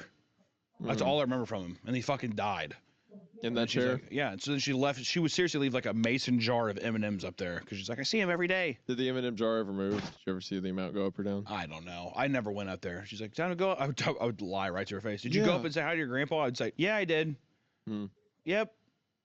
Did you see him? You saw him up there, it's right? funny, like you pretend to walk up the stairs and then you quit, but at the top of the stairs, I wouldn't even go. She had like a giant mouse trap ready for you. Yeah, like a Tom and Jerry mallet. That's weird. You're not cut in half. I know you didn't see him because the Hat Man upstairs. didn't get you. Yeah, she has like some Kevin McAllister like paint buckets waiting for me. She's like, "Your frontal lobe isn't smashed in. That's odd." I'm trying to get you to say hi to Grandpa. When you go say hi to Could you him go for do me. that for me, please, really quick? Just real fast. So yeah, that's where a lot of these came from. Like different ways to scare people, different ways to like keep stories alive, so to speak. Another one of those that I remember that we're gonna look at next is called 11 Miles. 11 Miles. So this one was originally posted in. I feel like it's not as old as the old ones. I'm so confused by creepypasta.com. Anyway, 11 Miles is a more modern one, but there's been like I haven't read it myself, but people mention it a lot now in reference with things like the Midnight Game, Bloody Mary, and stuff like that. I also like the rituals that require you to be more specific, I guess, rather than just like, oh, you can go to your bathroom and do this. Like you have to be more dedicated to it, right? It's kind of the way a lot of old like pagan rituals were and stuff like that. Like you have to go to one spot in the woods. You have to like carve a shape or something like that. There's more dedication to it. Yeah, as I said, this is for the more dedicated Exactly. Yeah. people wanting to get spooked. Yeah. It's actually, a lot of this stuff is similar to like left-right game. Like to get to this alternate world, it's like you have to go to a street, you have to go left then right, left then right. Probably also why they're not as popular though. So children can't do it over at sleepovers. That's true. You know what I mean? That's also true. Yeah. That's where it hits a lot. Yeah. But for us grown adults who do rituals. Who do it all the time. Exactly, yeah. 11 miles. If you attempt this challenge but fail, then who knows what will happen to you. If you finish the challenge, you will find your reward. Do you have something that you truly, relentlessly desire? Despite your state of life, is there something else that you would go completely to the end of the world to get? Well, lucky for you, there's a way to achieve what the journey can prove to be too bothersome. Is it saying that it's literally going to grant you a wish? It's saying that some desire will be at the end of it, once you get to the end. Rules are, do not use a vehicle too large or noticeable, as you will need some of the cover of night to be most safe. Also, while any sort of car will do, you may not want to choose the most expensive or cherished vehicle. Do not drive faster than 30 miles per hour. You can take your slick new black Mercedes for the drive. If you're close, you will see or feel its signs, but what the signs will be depend on what it is you desire. For example, if you're in search of wealth, You may spot shimmers on the empty branches of trees, as if they rings you through 11 miles, leading to whatever it is you seek. Each mile will test your desire and will always get harder. Do not open the windows when you've entered. Time has stopped, so you don't need to worry about losing the night. Though you may not notice, you're not actually in your own world anymore. Take one last moment to realize that once the first mile is mostly through the woods, with the first few miles being an exception. The air will turn a bit colder, in which you should turn on your heating system if the vehicle has one. You won't want to take your eyes off the road later. Take some time to calm any uneasiness by admiring some of the night sky. You'll see it completely lined with stars, and you'll realize that the vehicle's headlights will no longer be required. Restrain yourself from gazing at it. If you look at its light for even more than a few seconds, the road in front of you will end, throwing your vehicle into the water, which you will freeze in mere minutes. Voices will be gone for this mile, but don't rejoice yet, they'll be back. So, now we lay out those specific miles, what happens on each one. On the first mile, if it gets really cold, you may turn your heater on. On the second mile, if you still haven't turned the heater on, you should do it now. If you decide to not turn it on, you may regret it later. On the third mile, ignore any silhouettes that you may see in the trees. No matter how human they seem, keep your eyes on the road. On the fourth mile, you may hear voices whispering in your ear. Ignore them, no matter how human they seem. On the fifth mile, if the trees vanish, a random appearance of a lake, and the moon starts glowing, ignore them at all cost. On the sixth mile, take into account that you are more than halfway done. Despite the progress, you may lose hope here. The stars will have disappeared at this point, leaving the sky an empty, black abyss. The clearing will have ended, leading you back into the woods. The only light you will be provided with is by your vehicle's headlights, but they will flicker from time to time even if you're sure they're in perfect working order. If you have a radio in the vehicle, it will turn on here automatically. If you didn't turn it off beforehand, it will produce an overwhelming screech that will send you off the path. A calm voice will then begin to speak out about your greatest fears, what it is you are horrified of in your life. It will speak in a way that will cause you to visualize the words in your mind, so don't listen to it. If you begin to comprehend what it's saying, the horrors will prove too much for you to stay on the road. That reminds me of during the left-right game. Remember how there's the radio broadcast from, what was it, Winterby, right? Mm-hmm. I love that. I forget what the name of the radio station was, but it's like, and we're with you till the witching hour. Yes, right? witching hour. Such a cool like world building note here, but it's kind of a similar vibe here. Like you've driven somewhere that is in a different world, and now there's voices speaking through. Well, I don't know which one came first, but this feels very, very similar. Yeah. Just in terms of even the progress, the beats. Of like how it progresses. Yeah, I mean, not through, specifically what's happening, but just like, hey, by this mark, this new thing's going to happen. The journey is kind of perilous, whatever. It is similar, yeah. On the seventh mile, you may hear voices again. No matter how close they may sound, ignore them at all cost. If the voices are coming from the back seat, do not turn around. Just keep ignoring them and focus your eyes on the road. On the eighth mile, slow down but do not stop. If your headlights flicker, slow down but don't stop. If it gets really cold, do not stop. If you hear or see anything, ignore them and keep driving. On the ninth mile, your vehicle will stall temporarily. Close your eyes and try to restart your vehicle. No matter what, do not open your eyes. Even if you hear anything telling you to open your eyes, just ignore them and remain your eyes closed. When your vehicle starts, drive as fast as you can to the next mile with your eyes closed. When the mile is over, you will know when the mile is over. You may open your eyes. On the 10th mile, the voices of the beings will stop. If you were to look in your rearview mirror, do not actually do this, you will see them following and are impressed that you have come a long way on the journey to what you desire, because you are most likely going to your death. On the 11th and final mile, your vehicle may lose power but continue to move. If you see a red light ahead, close your eyes tightly. Cover them if you must. Cover your ears if you're able to. You will hear unrelenting and inconceivable noises from all directions. No amount of bravery and conditioning will spare you from these sounds. You will feel things touching you. The cold will turn to a merciless heat, burning all parts of the vehicle. You will feel the illusion of the flesh being burned off your bones, but no matter what, do not look. Once the power returns, stop your vehicle, open your eyes, take a deep breath, and continue driving. Keep driving until your vehicle arrives at a dead end. Stop here and don't attempt to move again. Nothing will happen once you've reached this point. You may realize that you are back where you first began. This may confuse you, but know that you are finished. Your task is done. Close your eyes and imagine your deepest desire, even if it has changed from when the journey began. Imagine not desiring it, but possessing it. Open your eyes and you will find what you desire. So now that the task is done, what's the catch? Is your vehicle cursed? Is there something you're about to lose? Is your death imminent? The answer to all is no, of course. You've done the challenge. You've proved worthy of what you desire. As stated before, sounds of the 11th mile will continue to exist in your mind, potentially causing you some vivid and unusual nightmares, but these should prove as nothing compared to what you've gained. That is the 11 miles. This reminds me of, you remember that thing, it's like during the pandemic, the Randonautica, is that what it was called? I have no idea. I was saying it was called Randonautica. Do you know what I'm talking about?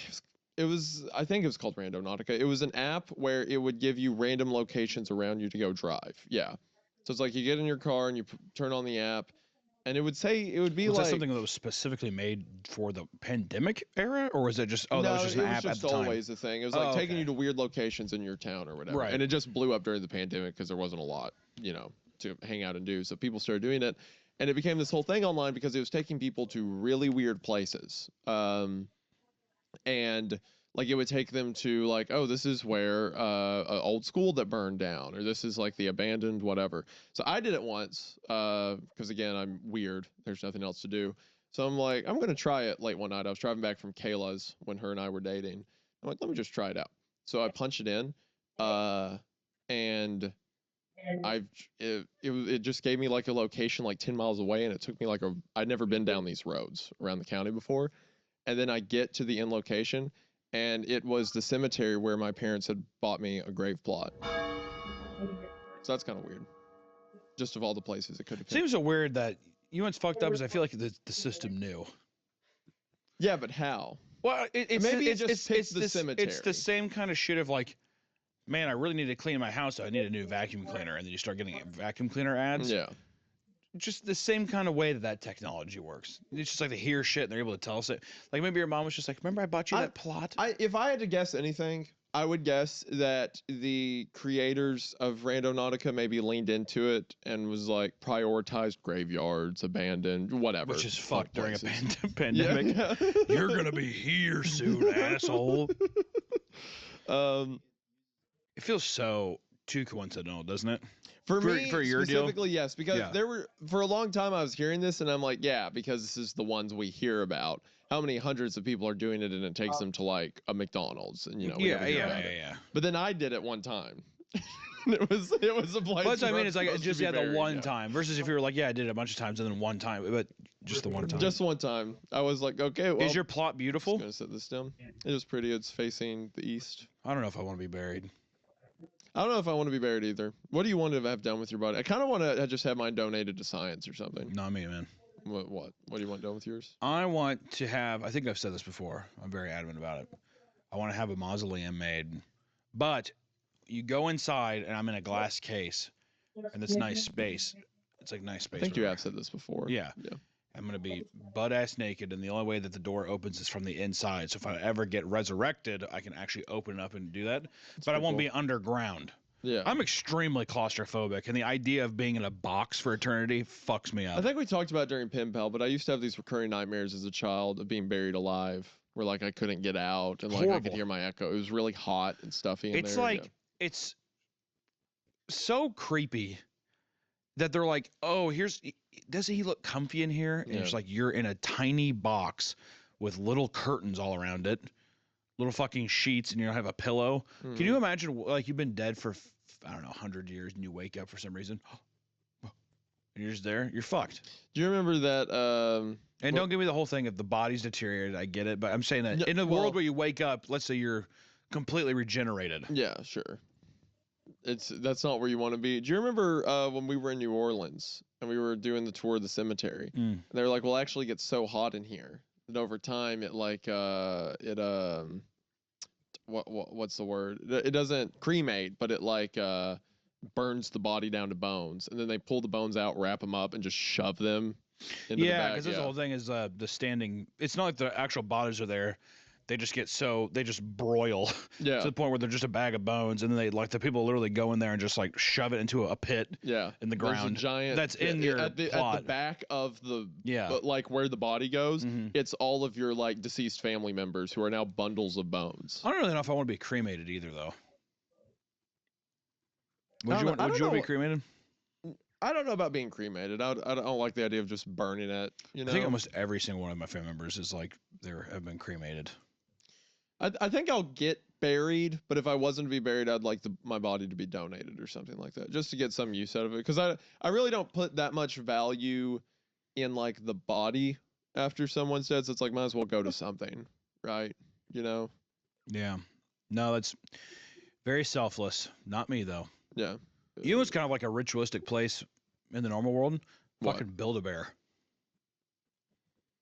Build-A-Bear's a bit fucking. You know, you're actually ritualistic, kind of isn't it? right. Because don't you put like a fake heart in it and all this stuff, and you put the sew it heart up. inside of And they're like, yeah, give it a name. All right, kiss it, and put its heart inside, and yeah, all that. It's like a little fucking demon factory, isn't it? You know, you could build your bear online. Where's the fun in that, though? That does lose the point of it. I will say, Well, every yeah. now and then they will drop an exclusive one, and it does like the Why? psyop. How do you know that? And why are you The following that? psyop? Can I continue? Does work on my wife, where it's like, oh, they have a little Mothman this week or something like that. Hmm. He's like, oh, Mothman or whatever. Hmm. But then you don't get to do the build process with those, right? It's just like, here's Mothman. Yeah, where's the fun in that? Yeah. Well, you do deep penetration on that little motherfucker too when they shoot the stuffing inside of it. It is crazy. They're how like they're hard literally they, like, all right, shove now those, yeah. now go 6 inches, and you're like, I'm like, all right, now 12. And you like keep this little motherfucker is spit roasted. I sitting there like that. I remember as a kid. It's great. I remember even as a child, I was like, I remember as a kid, like my little sister was too young to like do it. She was like 4, and the worker's like, I'll do it. Just, like, just well, when the like, workers do it too, because you know that they're like, I just want to get this shit done with. Yeah. They do it like this, like that. And it like it's about to rip its head off. I got kind of traumatized when I was there when I was younger. My sister got one because you're supposed to name it. You like name it first. Well, it's been a while since I've been there, but You name it, yeah. you name it first, and it's like coming in because it was like at the mall. We like came in because me and my dad were doing something, and my mom and my sister were over there doing that. So we came in after the fact, and she like had that thing, and she was like slowly going down, like pushing it down to the pipe, whatever, because you like they'll let you, be like, here, put the stuffing into it.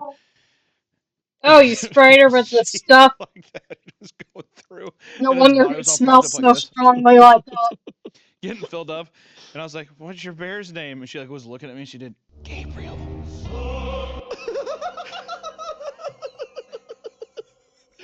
He told me his name was Gabriel, and he's gonna help us.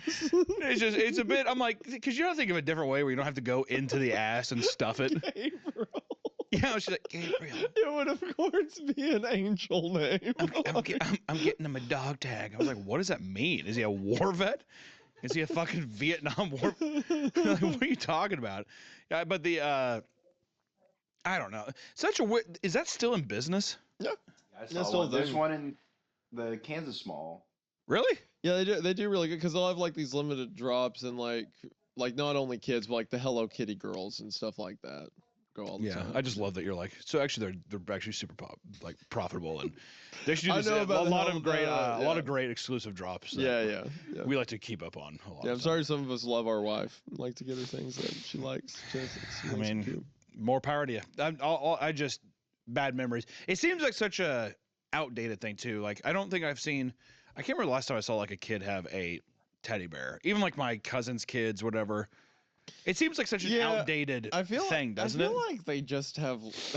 Anytime I can I think guess of it's like just what a it's kid has, cute it's like and an it's iPad soft or whatever. at this point, yeah, which is sad. Well, that's why legitimately people are like, "Oh, it's his 5th birthday. He's getting an iPhone." That is messed up. Well, that's what kids want nowadays. It's not like, "Oh, I don't want like a cute thing anymore." I think that's if they are open, that's definitely wise because it's. How old does your kid have to be before you let him have like access to the internet? 18. I realistically probably wouldn't want my kid having a phone until it was. If he's like, hey, I'm gonna go. Like if I was in my neighborhood when I was younger, I wish I had a cell phone whenever I was like Hey, I'm gonna go ride bikes with my buddy. Yeah, and that's then you that's have a safety thing. That's like different, 12. Yeah. 12. 12 or 13, I agree. Yeah. But also, there's no way to not have him access, he or she to access. They are going to go to their friend's house and get on a and computer, do whatever. Yeah. So if anything, I'd rather just be like, listen, buddy, you don't need to be watching people getting their fucking head smashed in with a hammer. Yeah. Right? Let's stay off of Live Leak, please. Yeah, have fun, watching whatever. I mean, I can't. I feel like the more you restrict it, the more deeper they're gonna get into it. I'm also like gonna be a lot better than my parents were about like knowing what search history is and stuff like that. So the day it's like, all right, let me see your phone. What were you looking up, dude? Boob. I love that young Isaiah just typed in boob, but it's like, it's spelled like the way you put it into a calculator. Yeah. And I immediately get scared and like drop the phone. Yeah. Yeah, exactly. Oh my god. I can't look at that. Terrifying. Yeah, that was me. All right. So after that, speaking of Build-A-Bear and whatnot, well, the reason I brought up Build-A-Bear is because this one is pretty much like Build-A-Bear. This is Build-A-Bear, only it's like with the devil involved in there. It's called How to Go. The way I would always hear it titled is How to Play Hide and Seek by Yourself. But as the title is on the original creepypasta, Hide and Go Seek Alone. So at the very top, in all caps, it says, if you don't follow the steps properly, you will die. Do not play this game at all. You will die.